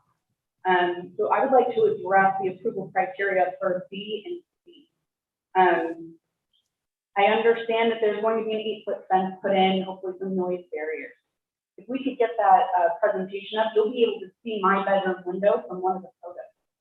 I find it very hard to believe that an 8-foot fence is going to prevent sound from coming into my bedroom window at night. I personally, when it's cooler weather, like to keep my window open and allow a fresh breeze into my bedroom. I also enjoy my patio. So I know there were some comments about the odors and how we would, they would prevent those odors from permeating. Currently, there is a boat charter company that is using that space to clean their boats, and I'm constantly smelling bleach from them cleaning their boats inside and outside of that garage. I am 14 feet from the edge of my property line to that fence. That building is about 3 or 4 feet past our chain link fence. My bedroom window is a few more feet inward from the property line. So I just would like for you to carefully consider how this is going to impact me specifically, let alone the families.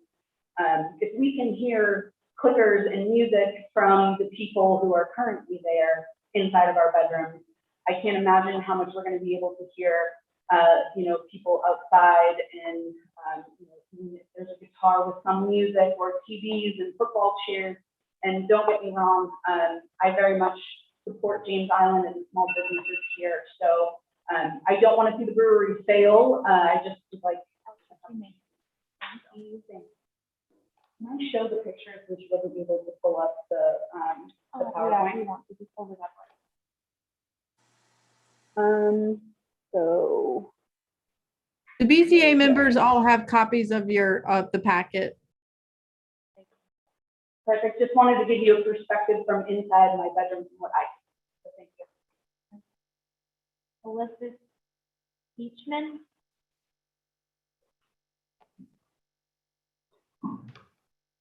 Hi, my name is Elizabeth Beckman. I own the property at 1608 Camp Road where Pack and Mail is currently located. I've been in part of the community for over 25 years, both Folly Beach and James Island. And once I noticed that this brewery was coming in, it recalled the issues that happens at Bohemian Bowl, as well as the Barrel, where overflow parking encroached on other properties as well as down the street, creating havoc. Anyway, our position at Pack and Mail or 1608 Camp Road is not to entertain any additional parking available for this new venture because of liability issues. Thank you. Cora.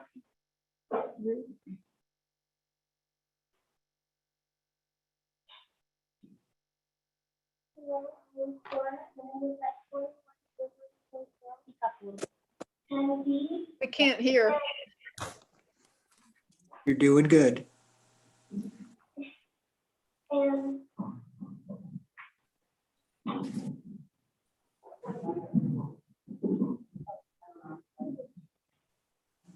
I have to go to bed at 8, and then if I hear all the music from the bar, I'm not going to be able to sleep, and then I can't go to school. And so, and the law about the playground says that it at least has to be 30 feet away, and it's too close. So. And we don't want strangers walking back and forth to a bar that are possibly intoxicated that could be walking through our neighborhood.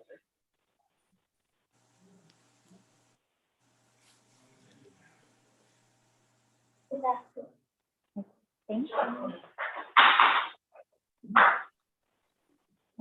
Grace Cole.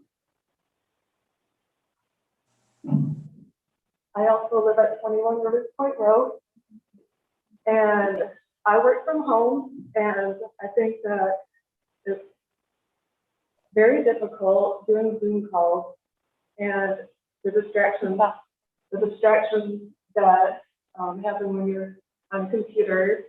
I would not like live music or guitars or mood music because I want my own mood music. Also, the beeping from trucks would be annoying to me as well when I'm looking from home. Thank you, ma'am.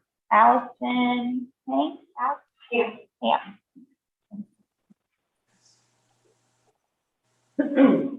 Hi, my name's Allison Hamp, and I live at 21 Rivers Point Row, and I would just like to make a few rebuttals or point out some things that I was listening to. I would also like to thank Ms.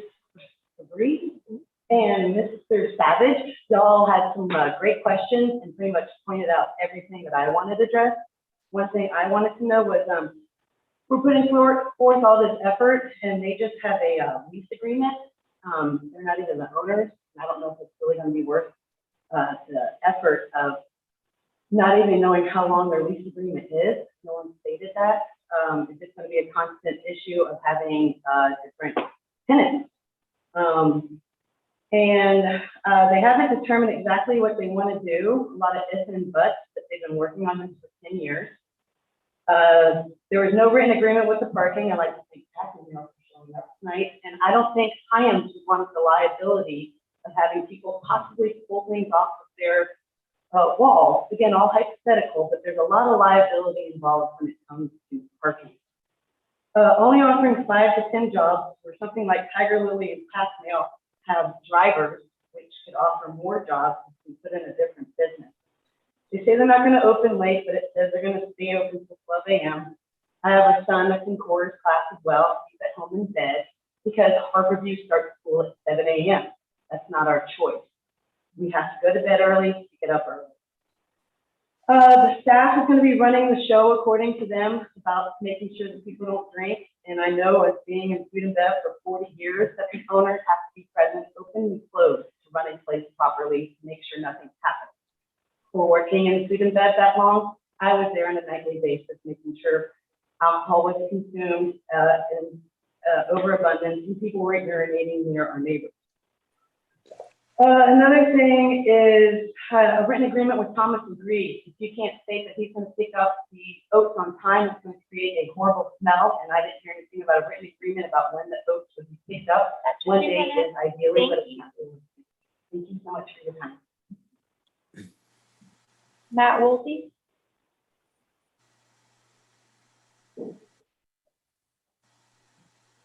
Make sure you speak up into the microphone.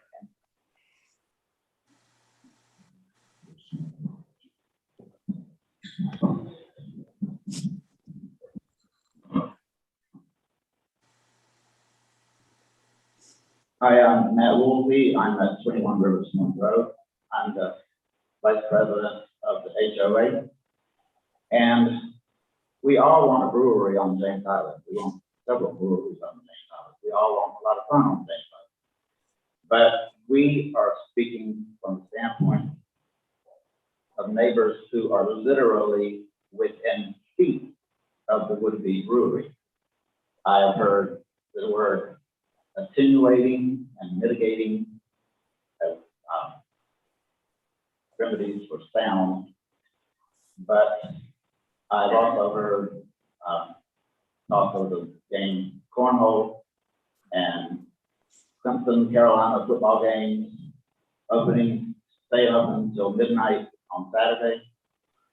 I just don't see how an 8-foot fence, wooden fence, is going to attenuate enough sound or mitigate enough sound to not disturb people whose bedrooms are literally overlooking the property within feet.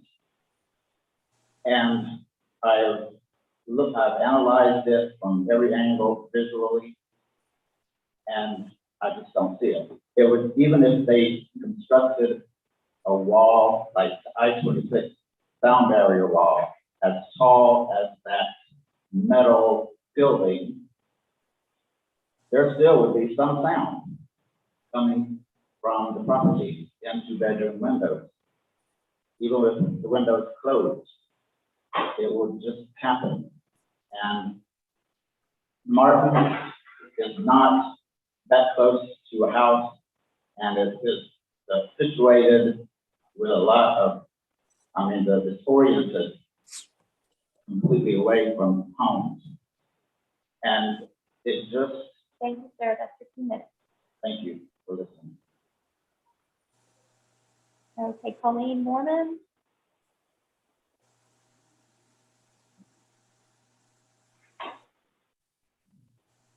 Hi, my name is Colleen Mormon. I live in 21 Rivers Point Road, building 11, apartment 11G. And my apartment also directly overlooks where this intended business plans to be established. As other people have said, an 8-foot privacy fence may help with some of the privacy issues and may help to reduce some of the sound, but sound does not go in just one direction. Sound spreads out like ripples on a pond. It travels in multiple directions and reverberates and bounces off of other things. It can easily be heard on a second floor. For an example, the current tenants, the boat charter people, they have a puppy right now. One of the people that works there has a puppy. I have been in my bedroom, windows shut, doors shut, heard them training their dog with a clicker. This is in the middle of the day. I'm not complaining about that. However, I have a job, I teach, I also have a dog, and I'm trying to go to bed. If a building or if this business is open until 10 o'clock, 12 o'clock, it's not really clear what time it's open till. Sounds like that are going to keep me awake. Even with an 8-foot fence, the sound is going to go over that fence, it's going to go into my window, I'm going to hear it. At the same time, if we put in a taller fence, that's going to block the sun from coming in an area where it already grass doesn't grow very well. It has an effect on our property values as well. Likewise, I'm also concerned about the waste, the odors. It wasn't clear where they're going to put their dumpsters, how they're going to control the odor from that. To me, it sounds like there's a lot of things that are not clear, that are not figured out yet. And it leaves me with a lot of questions and concerns that this is going to impact me negatively. Thank you very much. Okay, that was the last individual speaking in opposition here at Town Hall. I don't think there was anyone else to speak. Thank you. Thank you so much, Flannery. Ashley, do we have anyone speaking in opposition on Zoom? Anyone wishes to speak in opposition, please use the raise your hand function.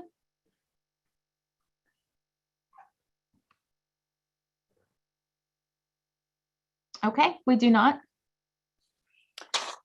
Thank you so much. At this time, I call the applicant back for rebuttal. You have a 2-minute limit to rebut. It can be one of you or 3 of you splitting the 2 minutes.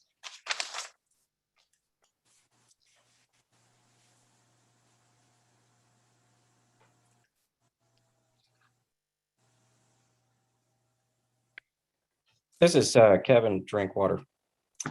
It sounds like a lot of the concerns, well understandable, are certainly related to the character of our patrons. I think I've already covered that as best as I can. And while we can't control it, I have a tremendous amount of experience with the community we intend to serve and similar establishments. I have very little concern about that. The biggest issue is, I believe, sound mitigation, attenuation. And that is a concern of ours as well. Well, we need to work with it. We need to conform to not only rules and regulations that are in place, but the last thing we want to do is upset our neighbors. So we don't necessarily have the answers right now to that, but before our doors would open, that is something that would be addressed. Roman, Matthew, anyone? No, I started trying to speak and it was on mute, but that was basically what I wanted to say, is that we want to go ahead and work through this, and our goal is to be a good neighbor and a good asset to the community.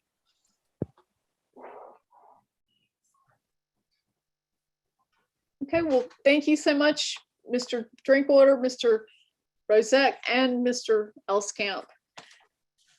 And thank all of you members of our community who took the time to come out and speak tonight, both in favor, in support and in opposition of this. We have a great community. Thank you all. At this time, I close the hearing to the public. I need a motion from the board and then a second in order to have discussion. Do we have a motion from the board to approve with conditions, or to not approve? In order to advance the discussions, this is David Savage. I'll make a motion to approve the request with conditions. I second.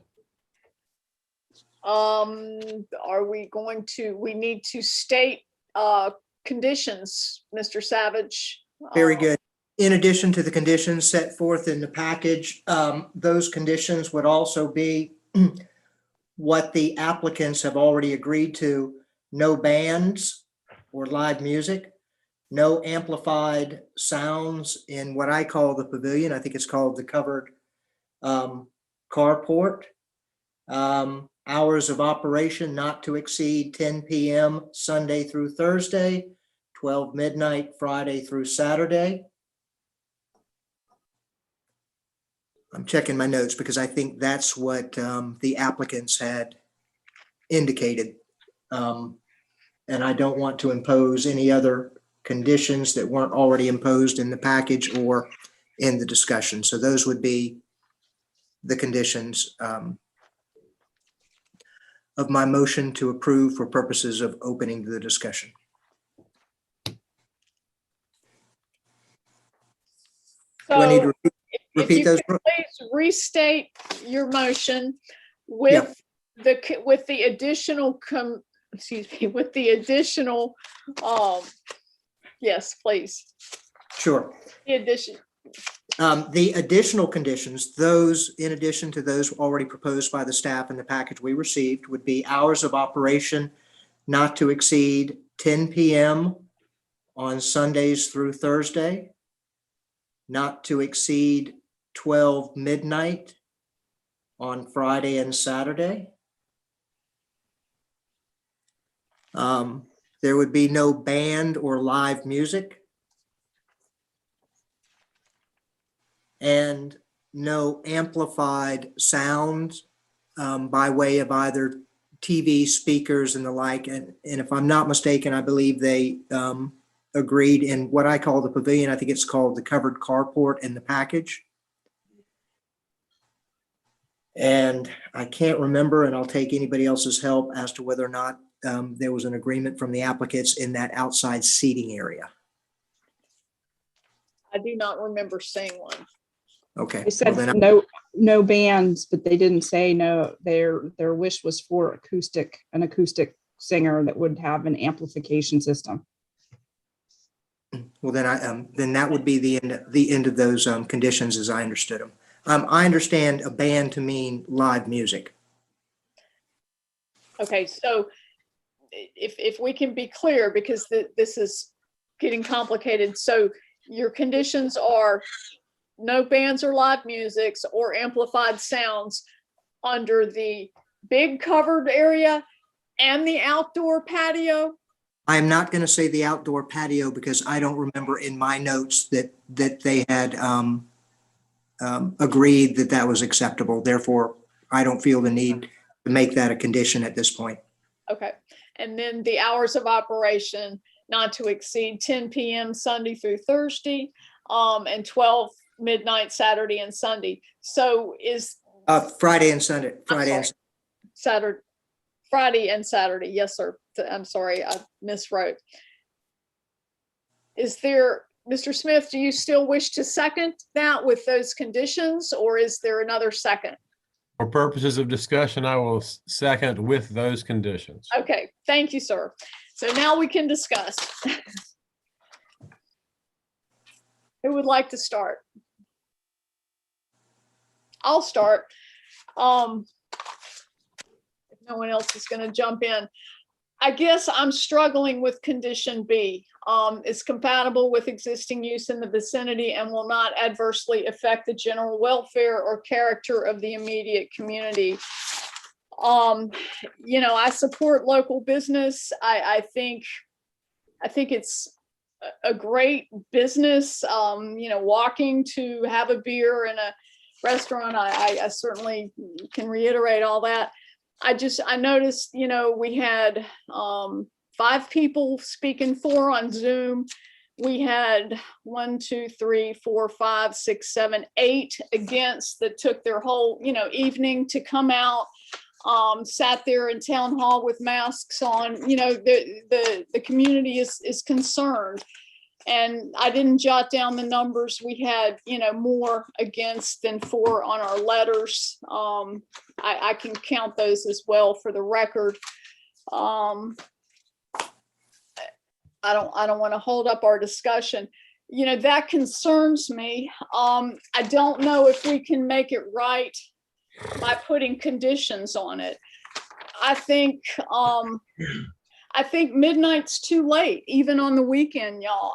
That's my opinion. If I had bought a house in an area or a condo or whatever, and then zoning changed and something came in that was totally different, I would be upset about it. And you know, it's our job to grant relief to the applicant when all the criteria is met. And if imposing certain conditions could make it not affect the general welfare, then I could support it. But I just think midnight is too late, backing up to a residential. For me to support this, I would want to amend that condition, but we're just discussing things now. If we decide we want to amend it, let's try to, you know, keep it neat and tidy if we can, and do it all in one motion, and get everybody's concerns in there, because otherwise it gets really sticky. But I do have a problem with it being that late, even on the weekend. And I know the VFW is down the road across the street, but it's been there for decades and decades and decades. And while this isn't they're not presenting it as a wild bar, it's still, you know, you've got the cornhole and maybe a football game and just people talking. You know, the noise is what really concerns me the most. It sounds like with this type of, you know, restaurant and the cost of the beer and that kind of thing, it probably isn't going to attract a yeehaw crowd, if you will, in general, that are going to be wild and crazy. But people still make noise, especially even if they have a couple beers. So those are just some of my thoughts. And I also have, you know, some concerns about that outdoor patio, because even if we put the condition on the big covered building, the outdoor patio could also present a problem. I guess I want to hear some of y'all's thoughts on that. There is the other building that kind of blocks that area from the condos, but anyway, it's a concern. But that's where I am at the moment with it, and I would love to hear some more feedback from some of the other board members. I'll pick up where you left off there. I have three things I'd like to say. First of all, I'm also concerned about you know, if we grant this special exception, and this business goes in and it does everything it's supposed to do, that would be wonderful. But what happens if they sell it to someone else and I mean, that continues? And so we have no way, although I understand the applicants have good intention and they're trying to get the right client, there's no way to know what would happen down the road. And so that's just a concern I have. The second one would be that I agree with Ms. Lyon in saying that the exterior noise, simply by limiting it at the pavilion, that would certainly help. But I think that having it at the outdoor patio is still too much. So I would, if we were to amend and move forward with that, I would say that there should be no exterior amplified noise anywhere. And then the third thing that I would have concerns about is this parking issue. I understand that lots of times these things are worked out later, and I've even dealt with some things like that myself in other jurisdictions, and sometimes it's very difficult to work it out later. I would feel a lot better if we knew that Hyams would agree for parking. If we had some of these, if we just had some letter of intent or some intent from other owners to agree, even though it's maybe getting the cart ahead of the horse as far as the applicants are concerned, because they need to know whether they can do this before they get written agreements. But I have no confidence, frankly, without some further evidence that the parking difficulty would be overcome. And I also heard from an adjacent owner, I believe, who's not happy necessarily about parking. So that's what I had to say. And I may have further comments later, but I'll hush for now. Thank you. Thank you so much. And you make a great point, because if we grant this exception, and I want to say this because we do have a couple of newer members, we grant an exception, it stays with the property. It is not just for this business. So if Beer Engineer Supply decided to move or go somewhere else, then, you know, someone else could come in and it might not be so great. So thank you for bringing that up, Roy. Anybody else? Can I just discuss? Yes.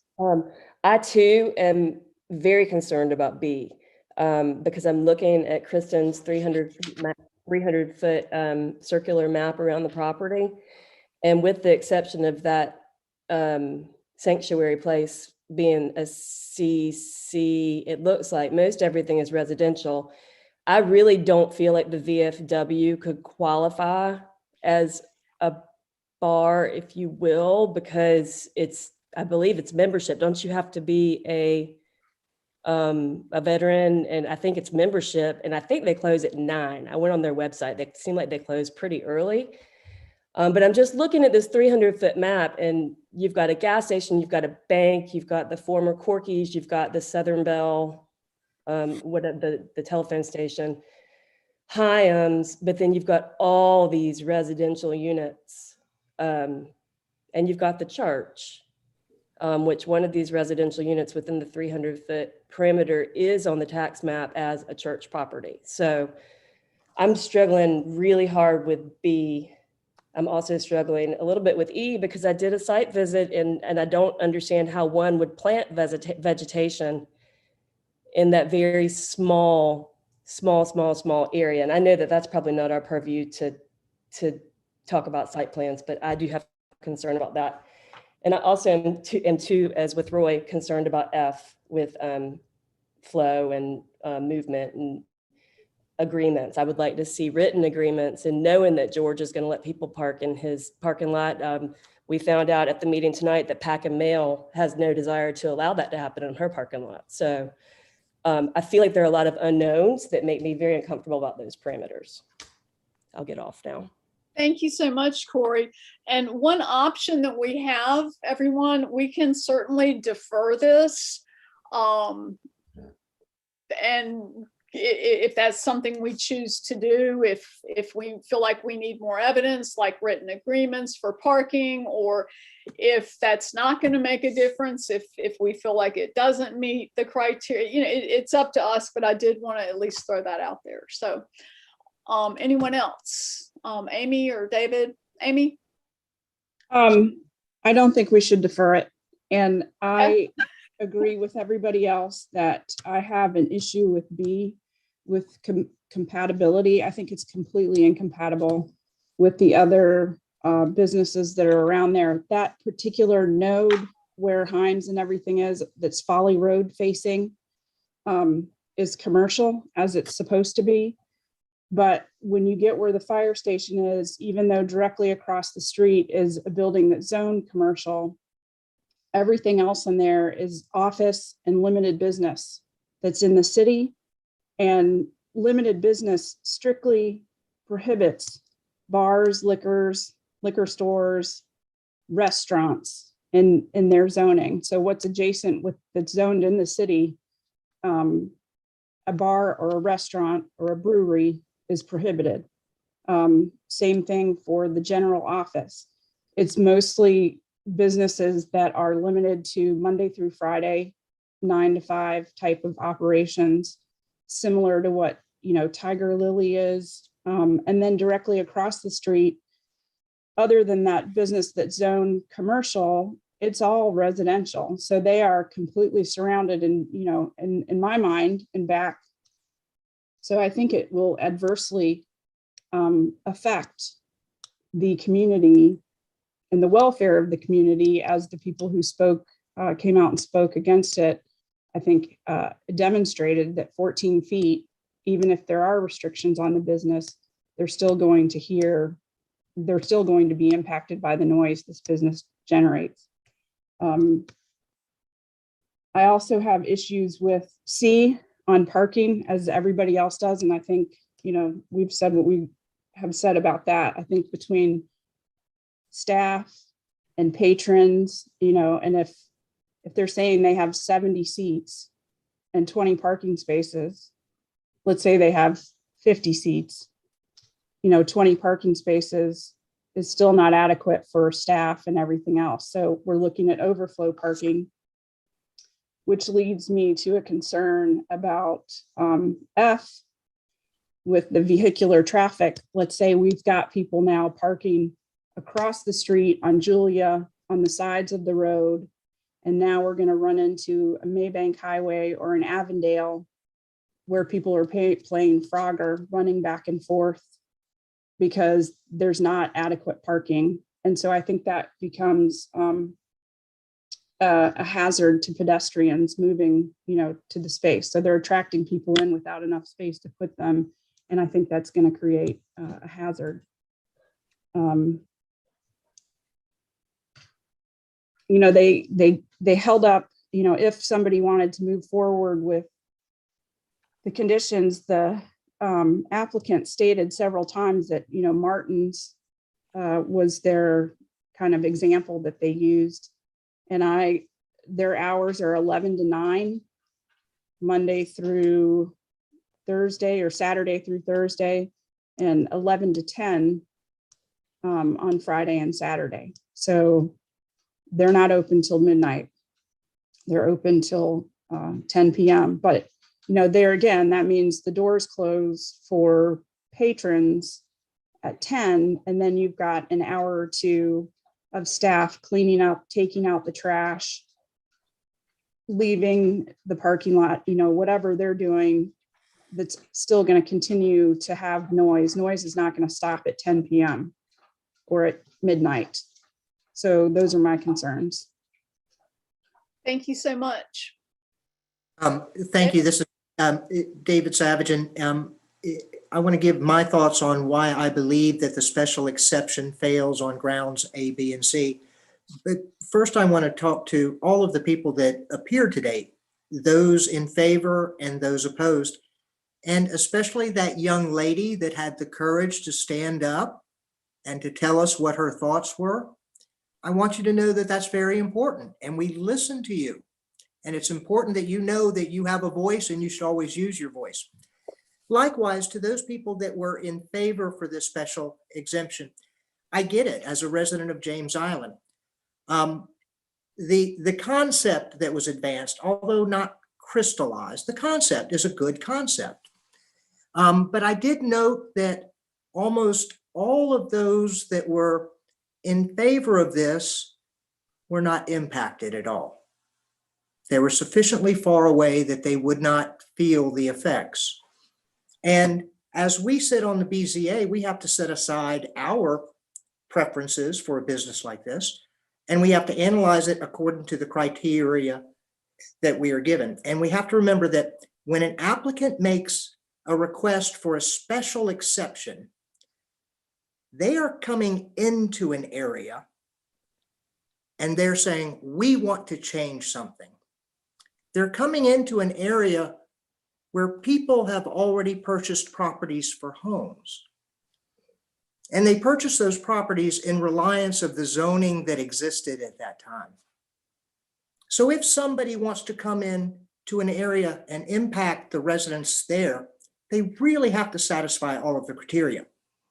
I believe the application fails on criteria A, which talks about the comprehensive plan and character of the district's purpose and intent. And in there it says that the plan is to encourage sensitive practices. And I think that we've seen the impact here is not sensitive to those people that live a mere 20 feet from the rear of where this property would end. I think, and I agree, that criteria B, compatible with the vicinity and not adversely affecting the general welfare of the immediate community.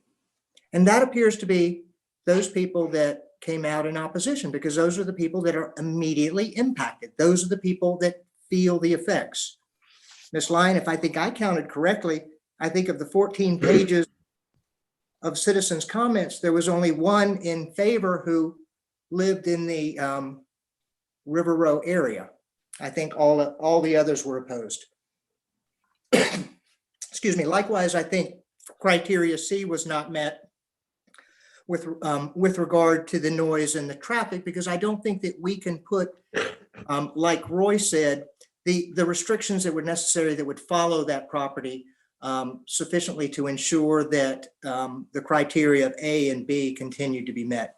So it was for those reasons that I think that the application would fail. So I would be inclined to vote against my own motion. I agree with Ms. Fabry. I don't think that there's a reason that we defer this decision and cause all of the citizens that have appeared to come out again. Thank you very much. And I did count the letters that we received. There were 6 in opposition and 4 in favor. Just for the record, Francis, the emails we got earlier today. Any other comments or questions, discussion for each other, discussions by board members? Everyone's been really thoughtful on this, I think. Does anyone wish to amend the motion or defer any? Shall we go ahead and call for a vote then? Yes. Question. Okay. No more discussion. Okay. Will you clearly restate it for us? Yes, absolutely. I will What restate it. what a and- yay would be and what a nay would be, please. I'm sorry. Just clearly restate what the motion is, I guess, so that I Okay. can answer it properly. So the motion on the floor made by Mr. Savage, seconded by Mr. Smith,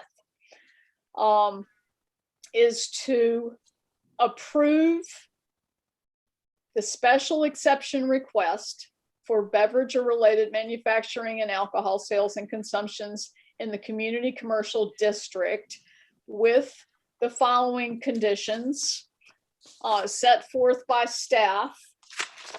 Would you like me to read out those 5? Okay. No. For the 5 set forth by staff, as well as no bands or live music or amplified sound under the pavilion. That would be number 6. Number 6 would be no bands or live music or amplified sounds under the pavilion. And then number 7 would be hours of operation not to exceed 10 p.m. Sunday through Thursday and 12 midnight Friday and Saturday. Is that correct, Mr. Savage? Did I reread your conditions correctly? That is how I recall them. Okay. So if we were inclined not to approve the exception, we would vote nay, as I understand how the motion is posted. That is how I'm understanding it as well. Thank you, David. Correct. And if we want to approve it with these conditions, we would vote yes. Okay. Any other questions on the motion and conditions? Ms. Francis, would you please do a roll call vote then if there is no other discussion? Okay, You're either voting for the motion with conditions or nay against the motion with conditions. okay. Commissioner Fabry, Nay. Commissioner Hip, Nay. Vice Chair Savage, Nay. Commissioner Smith, Nay. Chairwoman Lyon. Nay. So the motion fails.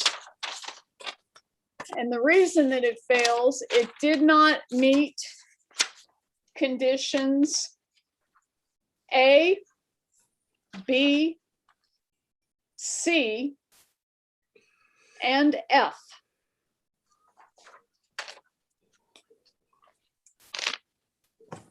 Sorry, I lost my paper here. Again, Mr. Savage made the motion, Mr. Smith had seconded it. It was unanimous against it. For the owner applicant, the final decision will be mailed to you within 10 working days. You may contact planning or zoning staff with any questions about the denial. So thank you all again for your time and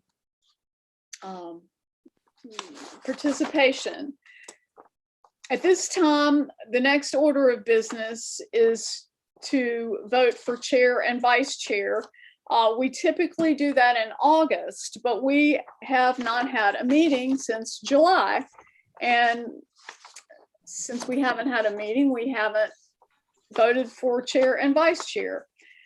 So at this time, we will take nominations for the office of chair to serve out the remainder of this year. I would like to nominate Ms. Lyon to serve out the remainder of the year. I second that. Third it. Well, thank you very much for your nomination. Any other nominations? All in favor, aye. Aye. Opposed? And I'll vote for myself too, because I appreciate your confidence. So I'm happy to stay at the helm here for the rest of the year. The next item to nominate is for vice chair. Do we have any nominations for vice chair? I would like to nominate Mr. Savage if he would accept the nomination. And I will second that. I if you second it. I third it. will. Sorry, David. Mr. Savage? I am fine. It's a ceremonial position. If anybody else would like it, it is not going to offend me as well, and I will nominate you. Amy? I think you do. Oh, no, Fine. thank you. I'll fourth you. How's that? All in favor for Mr. Savage to serve out the rest of the year as vice chair? I say Aye. all in favor, aye. Aye. Opposed? Congratulations, Mr. Savage, and thank you for agreeing to continue to serve as our vice chair. We do have a little additional business. It's my understanding we do have another meeting coming up. It will be February the 15th. It's been my experience that it comes in spurts. You know, we went for such a long dry spell with no meeting, and we had this very intense meeting tonight. Well, we have another one in February. It will probably be on Zoom if everyone is okay with that. I know it's a little more awkward, but I think especially with tonight's content, it's, you know, gone pretty smoothly with all the wonderful help from staff and you know, all of y'all. But we'll see how everything goes, and we'll touch base before the meeting. I know you are all aware that Ashley will be leaving early February. We're really going to miss her, and I just wanted to thank her so much for all her service to the town and to our Board of Zoning Appeals. If we do Zoom next month, I don't know how we'll manage without Ashley. We may have to try to con her into coming back and helping us with our meeting, because she does a great job with that. As you know, Ashley's going to be going to work for the South Carolina Municipal Government Association, and that's a real feather in her cap because she's just so qualified. Anyway, I'll go on and on all night if you let me, but we will miss you, Ashley, and thank you so much. And I also want to give a big shout out to the rest of the staff. You know, Francis and Kristen and Flannery, y'all just all do a great job. It's a lot of work getting these cases together, and then, you know, getting the meetings prepared and dealing with all of us. And so just thank you all. Does anyone else want to comment or say anything? Okay, well, it's late. I've got 9:09, so if there is no further business, this meeting of the Town of James Island Board of Zoning Appeals stands adjourned. And thank you all so much. Thank you. Thank you, everybody. Right. Thank y'all.